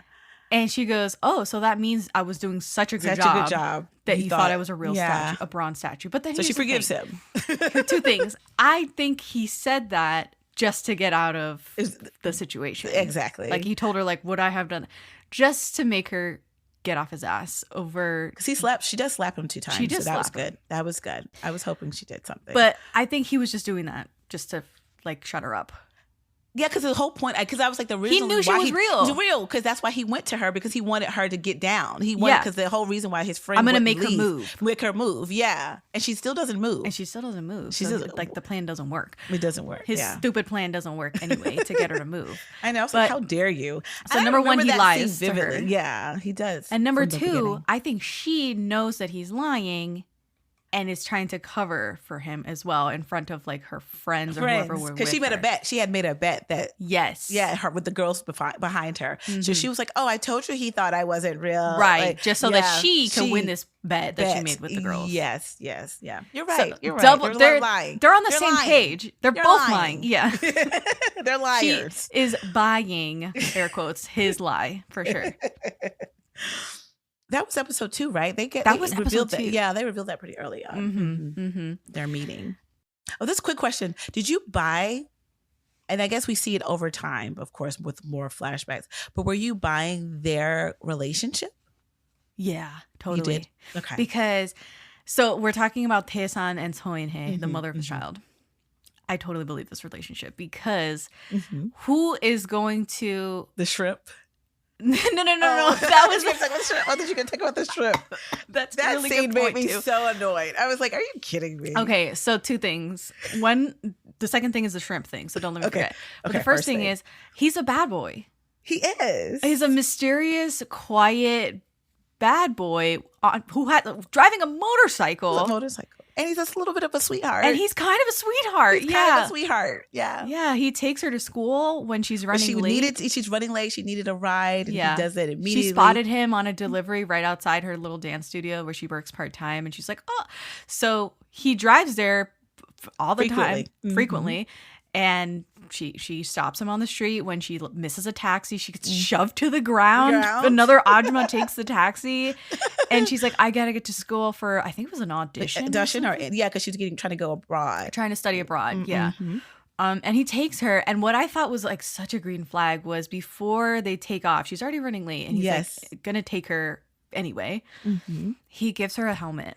He does. He takes out a helmet from like the side compartment and gives her a helmet, and I was like, yes, I love that scene because I also loved her moment there when she was holding on to him and she was like, I felt his heart.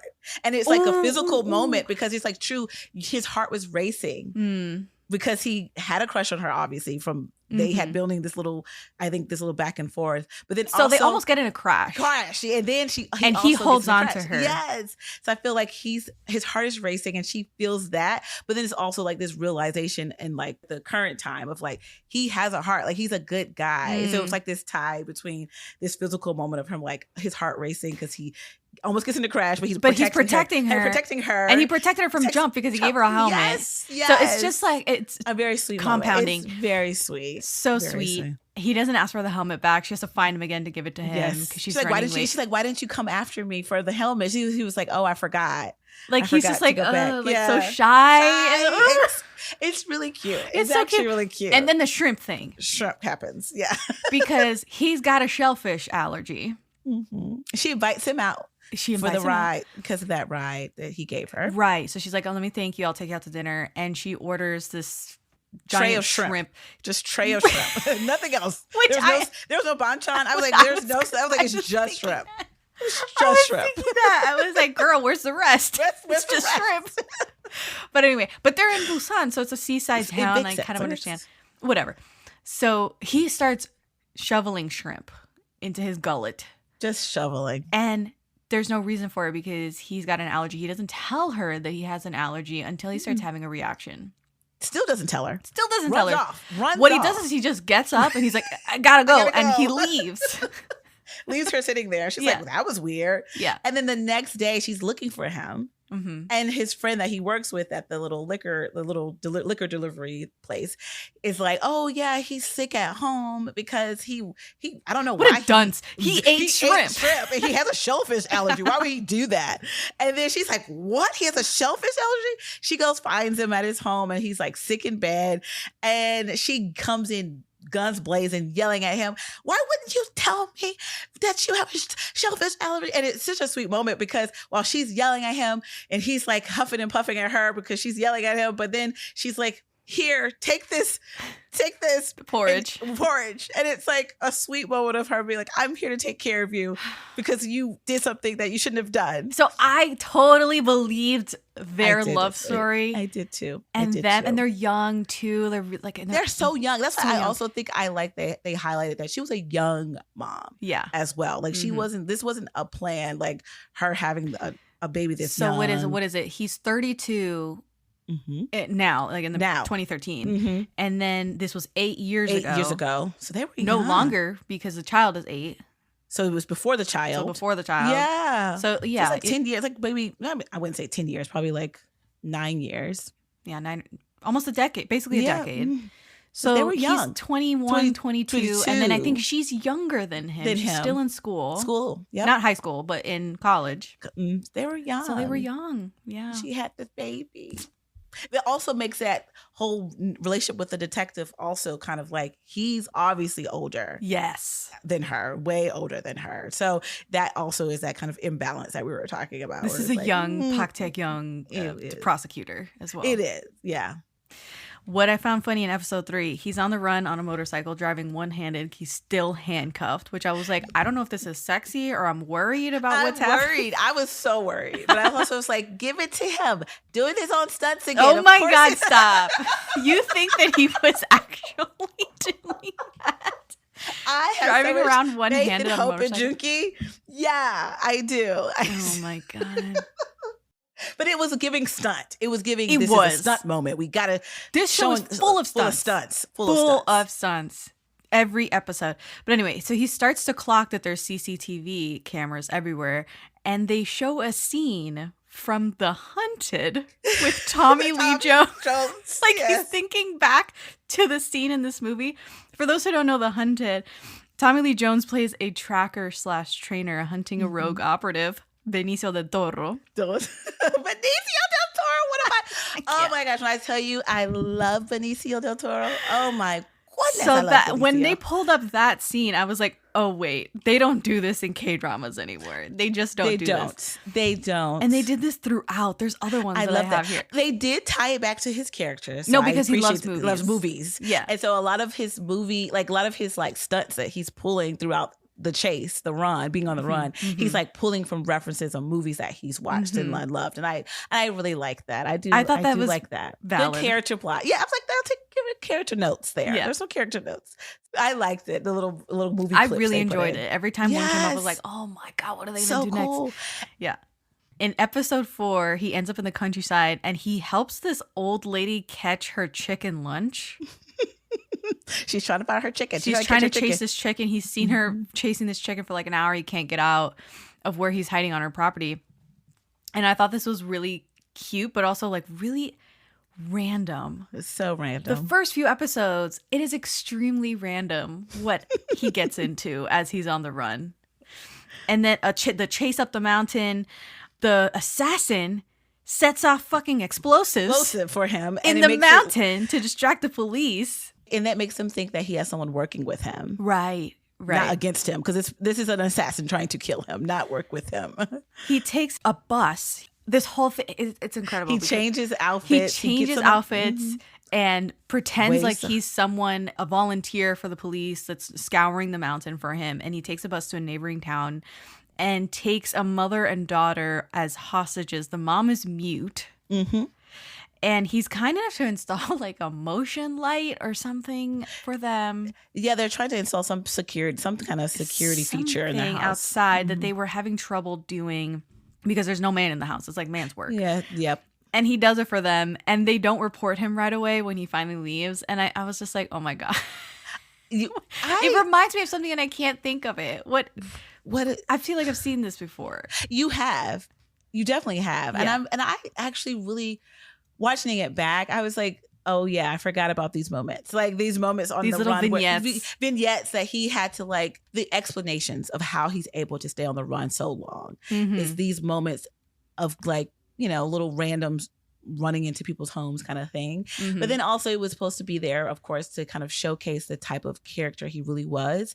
Because again, like you mentioned earlier, this drama relies on the media like traditional media.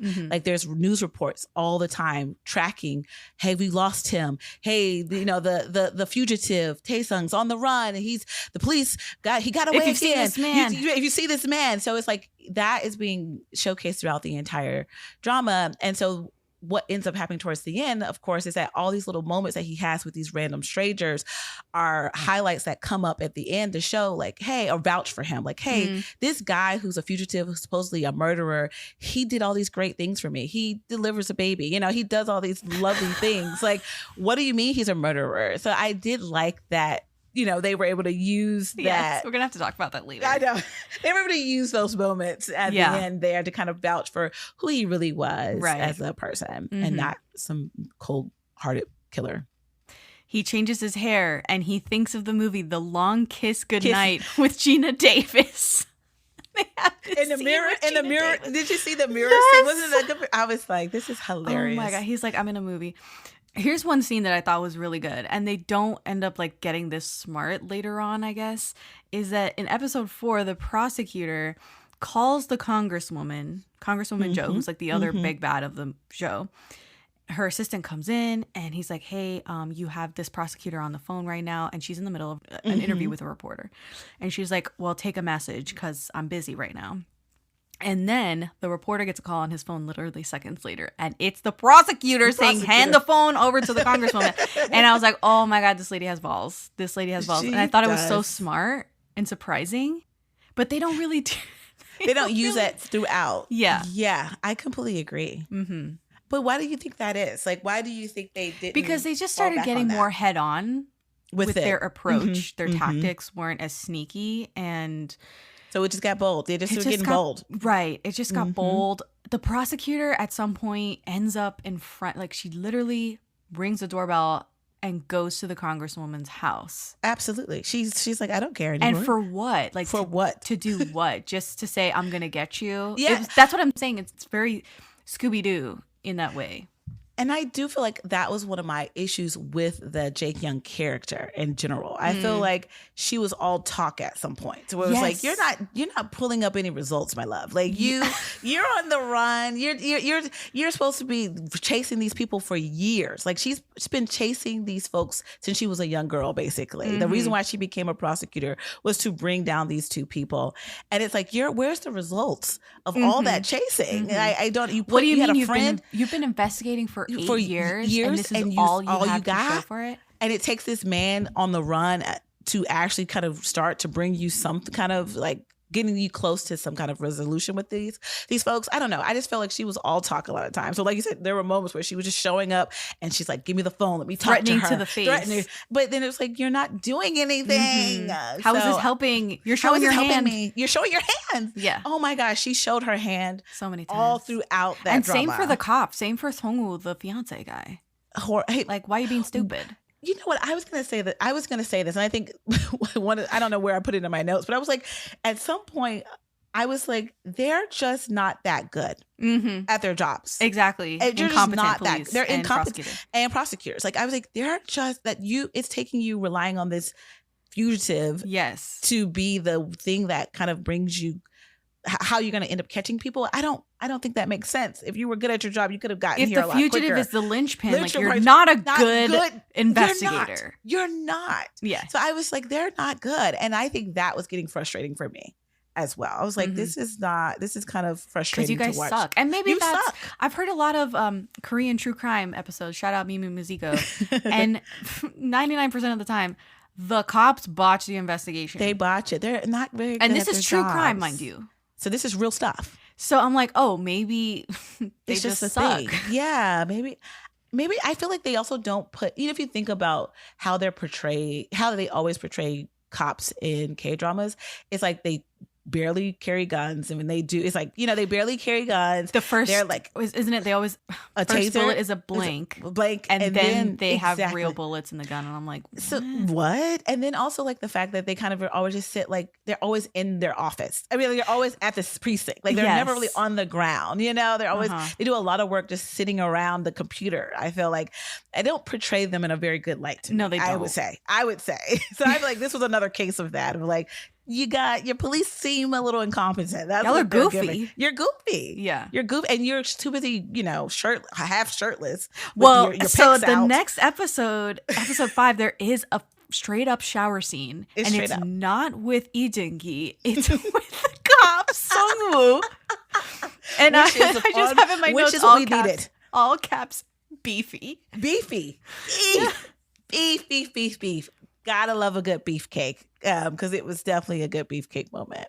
So let's talk about this character for 1 second. Is that he starts to put the pieces together and say, okay, I think this guy is related to So-yeon, my fiance. Yes. And is he the mysterious donor? Yes.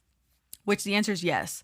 So he makes connections early, and then he starts to judge So-yeon so hard. He does. He's like, how could she have been with this person, disgusting, this type asshole, of person? Yes, murderer, like how could she? Serial assaulter person. Let's keep going on about what you just mentioned as far as like him making that connection. He starts to say like basically she sucks because he sucks. He because sucks. Tae-san Yes, sucks. but also that connection that he makes early on about like, oh, she's related to him. She's the ex, blah, blah, blah, blah. But he also, it's like, oh, he's the donor, and then meets up with his friend who is the doctor. Doesn't tell him anything. And so he's like, okay, it must not be him. Like he immediately is like, oh yeah, that's not the donor. Like he goes 2 more episodes, I think, not knowing that's the donor, even though he makes the other connection pretty easily. So I felt, again, it's like, you're not doing your job as a detective. Like, yeah, the doctor says it. Okay, you take it at face value and just move on. I agree. I was like, he was so... Dude.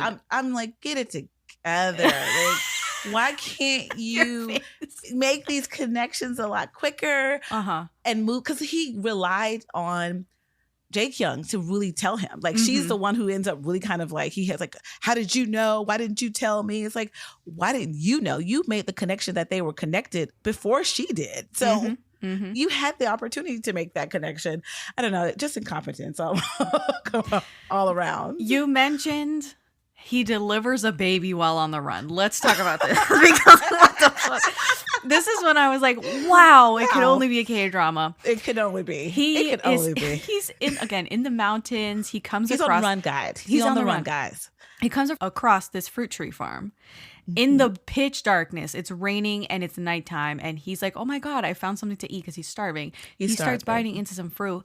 And randomly, there's a pregnant lady in labor next to him. Yeah. I mean, where did she come from? I have no idea. How did she get there? Like, where was there? How long was she there? Yeah. There was no car. There was no, like, she fell out of something. Like, it was like she wasn't Did she hurt. take a tumble? Like, what happened? Was she walking with a basket of apples, and then how did he not see her? Yeah, it was weird and random. Yes. She's in the dark, and he thinks she's a ghost. Yeah. Because it's just like her wailing in the darkness. Because what he sees is So-yeon. Oh, I wailing love that because moment. she's I'm not in gonna labor. lie. I kind of like that. Which But I kind of like that. And that's why he's like, are you a Yeah. ghost? Because he doesn't know what he's seeing. He doesn't see. Is what he he's seeing his saying. ex trying to give birth next to him? Which again, the weird. whole situation is so It's strange. weird. It's weird, guys. We get it. It's weird. But it was this moment, again, to kind of vouch for his actual real personality, who he really was. He ends up helping this woman to her helps home. this lady give birth in her home. The power is out because of the storm that's going on. Evidently she has no cell phone. Again, No this cell is phone. rare time. And they're in the countryside, and he delivers a baby boy. And he has a moment when she's pushing, he sees flashes of In-hye, of kind of what he imagines she went through when she was giving birth. And so he has a kind of full moment that he gets to experience childbirth through this woman that he didn't get to experience with his own daughter. So It's actually so sweet. Like, it's at really the end of the sweet. day, I was I'm like, sorry. oh, And you know. he's holding the baby, Yeah. and he's looking at that baby, and he's like, it's a baby boy, and he just looks so happy to hold that baby after it's delivered. And I just thought it was the sweetest thing ever. I'm not gonna lie. It is. He has this new appreciation and deep guilt over Of course. how his little girl was brought into the world and how his ex did it all alone. And it's just a glimpse into what he's like, I've missed out never on. delivered a baby. I I don't know what missed to out on do. this. Yeah. And he just And kind of like locks in. He does lock in. And then, like, even afterwards, and I love that, again, for each of these little vignette moments, he ends up cooking her seaweed soup afterwards because he's like, I know that's what you're supposed to do. And he feels bad about the fact that he didn't get to do that for In-hye when she gave birth. You know, it's like, so he's like, does this for this woman. He's like, she's a stand-in for what he, you know, for In-hye, what he didn't get to do for her. And he gets to have that moment. So it was actually really sweet. But he also is building these people who could vouch for him now. Because now this woman is like on the news, like, he delivered my baby. Yeah. he made me seaweed soup. He was the sweetest guy, you know? So he not only made her seaweed soup, he hangs up the kumchil. Oh, yes. The kumchil, which I had no clue what this was. I've been watching K-dramas for so long. I'm still learning stuff. This was so cute. It was beautiful. To see him do. In Korean tradition, hanging dried red peppers, chili peppers after birth is a central element of a custom known as kumchil, or taboo rope. This practice is used to announce the birth of a baby boy and protect him from evil spirits. And he does that for the lady. And I'm like, oh my God. That's who he is. Yeah. That's who he is. So I really like that. At the end of episode 5, he gets shot by the cop, the fiance. But yeah, he shoots the man that he does not know at the time is the donor. But he suspected. He suspected it, but he didn't follow through because he's a bad detective. Yeah, you know, he didn't even try. He didn't even try to make the connection. But yeah, he literally shoots this man. And what did we say? What did we learn, class, from the very first episodes? That he has to remain clean and safe during the 2 weeks so that he is a good donor. But he gets a whole gunshot wound on his back. Yay! Mind you, the other assassin, the Terminator guy, is basically chasing him concurrently to the police. I mean, just so frustrating. Yeah. So frustrating. He has two people out for him at the same time. This is when he falls into the water, goes on the raft, all that. You know, this was that scene. And then finds this man who's an ex-gangster that he was told to murder. And he said all those years ago. To. He did not do it. And he did not do it. So he left this guy alive. And the guy was basically like, I saved you to ask you this question. Why the hell did you leave me alive? Why did you leave me alive? And I'm still reeling from the fact that there's a connection here. Why is there a connection, right? Why? What? But I did like that it was this moment too of him being like, you saved my life back then. This is me saving your life. Because he ends up treating him for that gunshot wound. And that is, of course, that saves him and enable him to keep moving and keep going towards this next, I don't know, we were on day 7 at this point. I don't know. We were moving through the weeks. So we were moving through the 2 weeks there. But it was just like he has a long time to go. So he needed that treatment. And so it was this moment of like, this man saved me. But yeah, this man comes back again.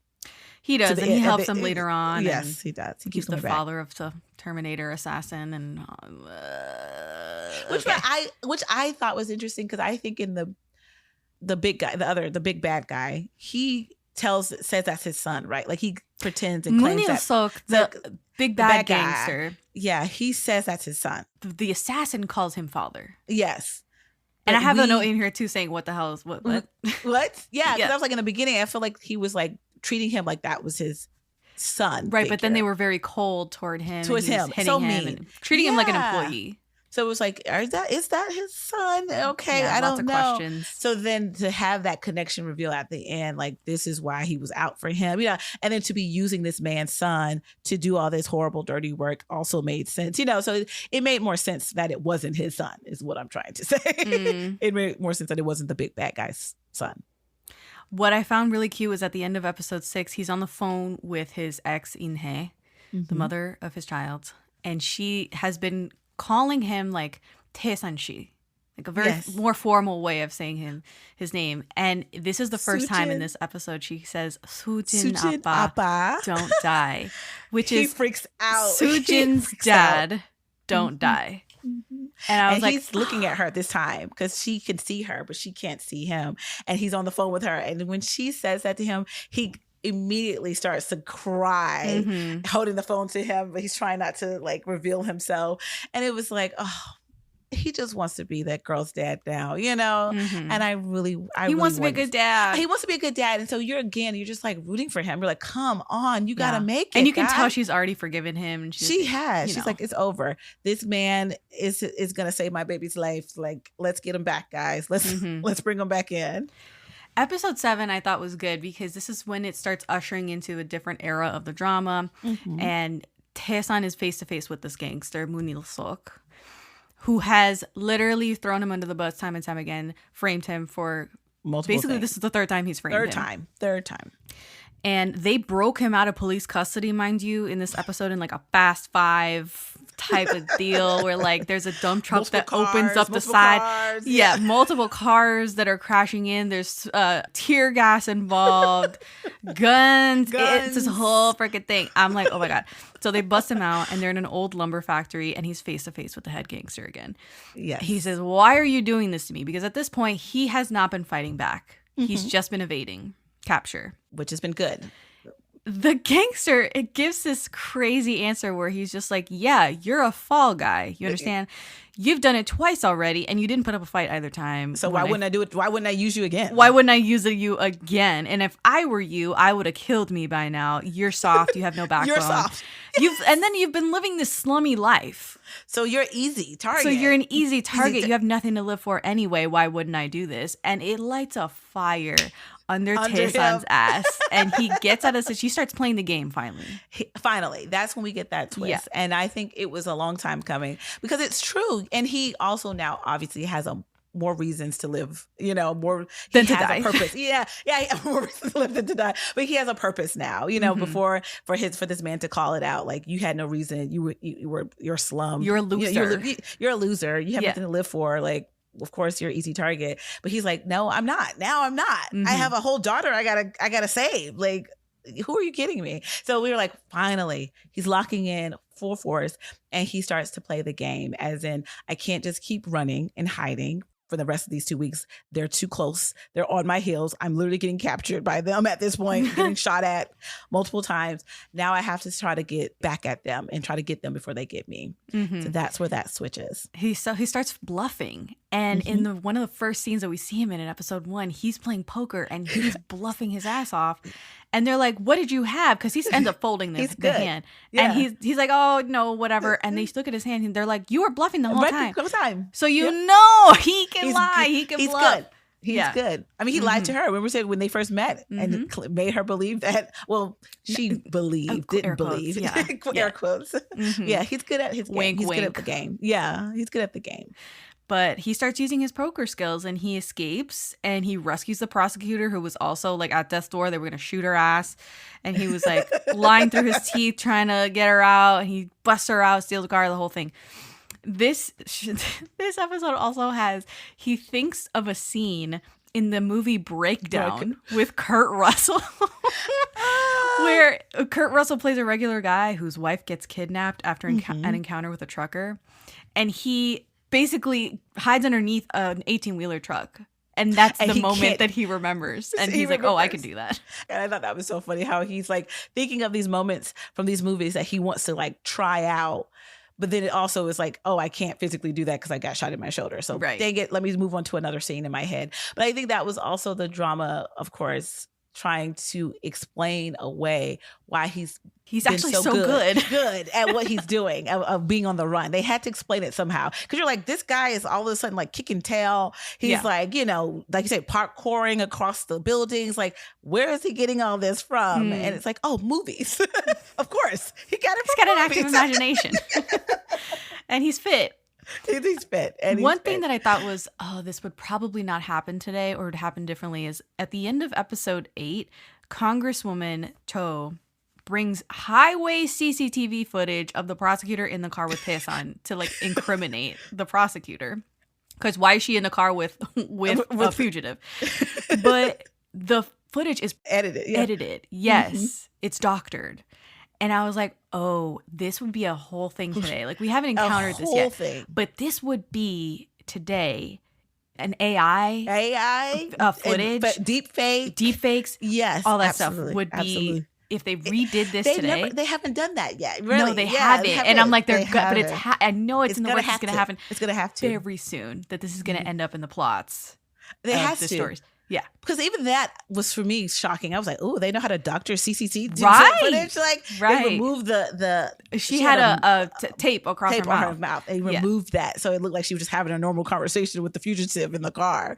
But I thought that was so, I was like, oh, this seems like advanced for right. It seemed advanced. Exactly. I like that word. That's a great word. Episode 9, he goes back to the original apartment to get clothes, get money, because of course there's a pillowcase full of money.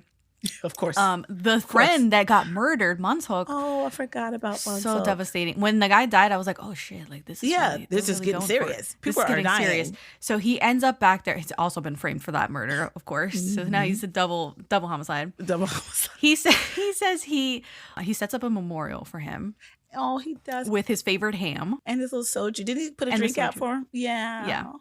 And he says he loved Monseok, and the hallucination of his daughter says, you love him. Do you think love dies? As in, because he said basically past tense. I loved Monseok. Loved. Mm-hmm. And she says, no. The concept of love never dying? Dies is... I was like, that's a lot. But it also is this little girl who I said is an actual monk. Like, she is such a... But that's his hallucination of her. It's his hallucination, his vision of her. Yes. And for her to say something so profound, I was like, damn, this is... I'm not gonna talk about this in detail here because I know we're wrapping this up, but I have to say, like I mentioned earlier, the biblical references and the way that this writer was pulling from those moments, I really was getting a kick out of this time around. I did not catch them at all the first time I watched this, but I could see a lot of that there. And I feel like that's why the Soo-jin, the little girl character, she was giving this kind of like holier than thou, almost Jesus-esque character. Yes. She really like was. A little sacrificial She lamb. was. She was. So that's not what we're doing today. But I'm just going to say, I saw the writer. I saw her. I saw you. Mm-hmm. I saw you. We can skip a lot of stuff because it's like this starts rinsing and repeating at this point. He gets in trouble. Camera, the digital camera that's the MacGuffin of the whole show. He ends up finally getting it in episode 10, and then it promptly gets stolen from him by our assassin. Mm-hmm. I started laughing in episode 11 though when he perfectly drew the assassin. I thought that was perfect. I was like, of course he knows how to draw too. I was like, what? She was like, this. She even makes a comment. He's this an is a really artist. Good job. She's like, this is a really good job. I'm like, why is she even saying that? Like, you don't even need to say that. Yes, I thought that was so silly. It was a perfect portrait of the assassin. I lost it at that. Let's talk really quick about when the cop Song-woo becomes the mole. Like I said, he's one of the worst characters in this drama, obviously, because why would he? Why would he be so stupid? Why would he be so stupid? Yeah, and that's what I mean by like he was just like, I don't know what he was fighting for, I think, at some point. Because I thought the whole reason was to him, his justification is, of course, he's trying to now help him make it to the 2 weeks so he can make it to the surgery. Right. But like in the process, it's like you're hurting him. You're hurting the case. You're hurting him getting to that 2 weeks. This man wants him dead. You know that. He's busting into Moon-seok, the gangster's office. Like to do what? He initially, I think the second time he does it, he has a bug on him. Like he is recording the conversation. Yeah. Mm-hmm. And Moon-seok is like, do you really think that you can record me in this space on my turf? I don't know that? Yeah. Like and that I wouldn't know. And the cop is literally, he has a moment when and this is to us, the audience. He's like, damn it. He catches me. He's like, drat, they got me. And I'm like, dude, go home. You have no business. You're not doing anything. Yeah. You're not helping anything. No. Get out of there. Yeah. A lot of those moments happen. I'm sorry. With him and the prosecutor. Yeah. They do that very often. It's like you're busting into these bad guys. Mm-hmm. They're in their home turf being like, I'm going to get you, sucker. And it's like, bitch. What? You're in my house. Literally. I hated it. I hated it. I can't. One other thing that I couldn't deal with was that a lot of this stuff happens with CCTV, with footage. Yes, footage. And what they do is they're able to upscale all of this really choppy, blurry, low resolution footage. And listen, I was there, right? I was living in 2013. Mm-hmm. No, like that was not possible. That's not possible. Yeah. They're like, it's almost as if you filmed this with a actual television camera. Literally. That you shoot movies. Why is suddenly they zoom in to look at license plates, to look at people's faces. All of a sudden, it's in 4K. isn't actual 4K. Like it there looks like you're weren't filming that a film many pixels back then. at all. Sorry. Not for CCTV. Mm-hmm. Not for even cell phones. I Like the know. cell phone footage is like, come on. Even the camera. I think I had just got an iPhone. Exactly. right And then around like then. even the digital camera that they were going on and on about, I'm like, was that footage really that clear? Mhm. Like, was it really that clear Mhm. back then? I don't know. No, I don't know. it was troubling. It was. It was. It was. You can tell when it's like, this is some TV magic, obviously. Yes. The mom gets kidnapped. The baby almost gets kidnapped, which I She's was a waiting smart for girl, all of this. But that's a smart girly. She said, wait a minute. My dad told me to wait for my mom to come to see me. Then she's like, when she speaking to did her- the shoe trick, shoe drop. she did the croc- she the dropped her croc, and I was like, damn, yeah, she's on to him. She's got his onto it. ass. She's like, I'm not about to let this man wheel me out of here. No way, She Jose. said, no way. And She she started, goes into- I was just like, oh my God. But She's such a she's so smart little girl. and like dainty. She's so small. I So know. small. So anyway, they both make it out okay. I like this moment in episode 14 where the mom tells, or So-yeon tells Tae-san, let's forget about the past 8 years that Yeah. you weren't by her side because you're giving her your bone marrow in 2 days. Yeah. Like, let's wash it all. Wash It's it. a wash. And she says, I want to forgive you. That way you'll forgive yourself. Exactly. Mm-hmm.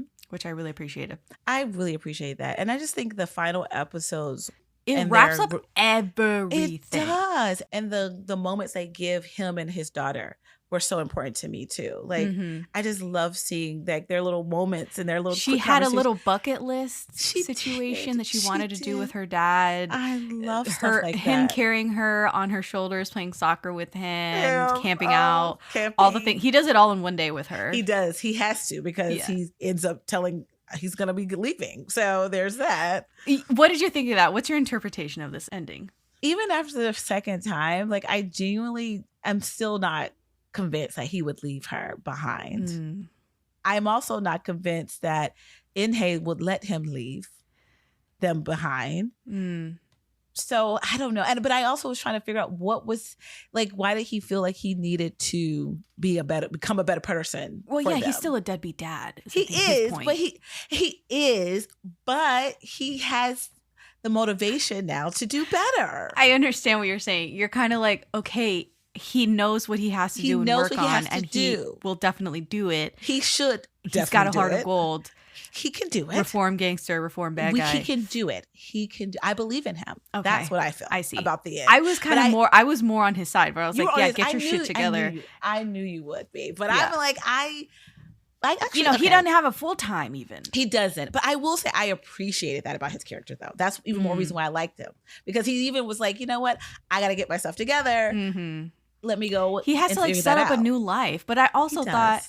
to your point, he could just set up a new life Well, with his them. family. with them. Yes. Yeah. Well, are we going to say what happened with her and her detective? So they, I think it was a breakup. It was a breakup. That's how I took it, but it wasn't overt. It wasn't. And I thought it was interesting because they kind of tell it backwards. Like they show her basically claiming Tae-san, like, hey, be with us. And we're like, wait, what about your fiance guy? What about the Like, guy? And then they kind of go cop. back in time and show us like they had a conversation where she's basically kind of like, you know what? I was lukewarm on you anyway. So, you know, so actually, let's just wrap this up.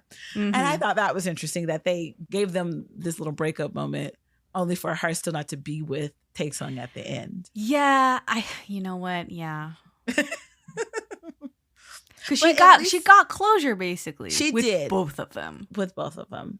But what about Soo-jin though? No, but now the little girl, like, Yes. she didn't do nothing. She didn't do anything. Why can't she Now have she lost either both one of dads. them? Why you can't have either one of them? Yeah. Why? She's back to being a single mom, you know. She Damn. works two jobs. I mean, and she thinking about In-hye as Mhm. well. Like she was a manager at like a food spot. Like she also didn't have tons going on Mhm. as far as like being a good financially And you know support. she didn't own the place. She didn't. She was a manager. She was She a was just a manager. manager. Yeah, like she wasn't. It wasn't like she owned this franchise location. And No. whatever. No. She was being supported by, you know, her fiance. Ooh. You see what I mean? I was like, Ooh. there was something there. Where's the medical bills Where's that the we bills? obviously have? I don't know. Girl. I don't know. Maybe that's one gift from the Moonil-sok gangster character, because he came in and was like a secret donor to the That's true. hospital. For the foundation. Yeah. Yeah. The house. Yeah. I was like, he's so. I mean, of course they would have a bad guy do something like that. I was like, what? No. I thought Only it was for funny. him Are they playing with the soccer ball that the gangster Gangster bought her? left that he left her. Wow. I hope not. I hope not. Me too. Well, who knows? Who All right, knows? I've come to the end of my notes. There's a lot of like plotty stuff that we can go over, course. but really it's just, that's it. We hit. I think we hit. We the hit bulk what we of need. our experience. Your experience of it. Yeah, for sure. Thank you so much for going on this 2-week journey with me. I know. But all things have to end. Yes. Where can we find you online, Lola? Well, you can find me over on my podcast at Lola Pops Off About K-Dramas. You can also find me on Instagram at Lola Pops Off About K-Dramas. Also, I have a website blog situation, lolapopsoffaboutKdramas.com. I try to be very consistent with that branding. But yeah, that is where you can find me. I love these Throwing You Back episodes. Yes. It's always so much fun, Jess. So They are. I appreciate it so much. I mean, I do it already on my podcast, but it's always still a blast coming over here and hearing you laugh and make me laugh about these oldies. I can be blinded sometimes. I think I can be We blinded. all can. Yeah. But yeah. it's fun to have a sounding board. It does. It's perfect. It's what it feels like, a sounding board of like, hey, actually that like you said about like the music. I'm a little hurt still that you weren't a huge fan of the OST, not even the OST, the music. Yeah. But that's okay.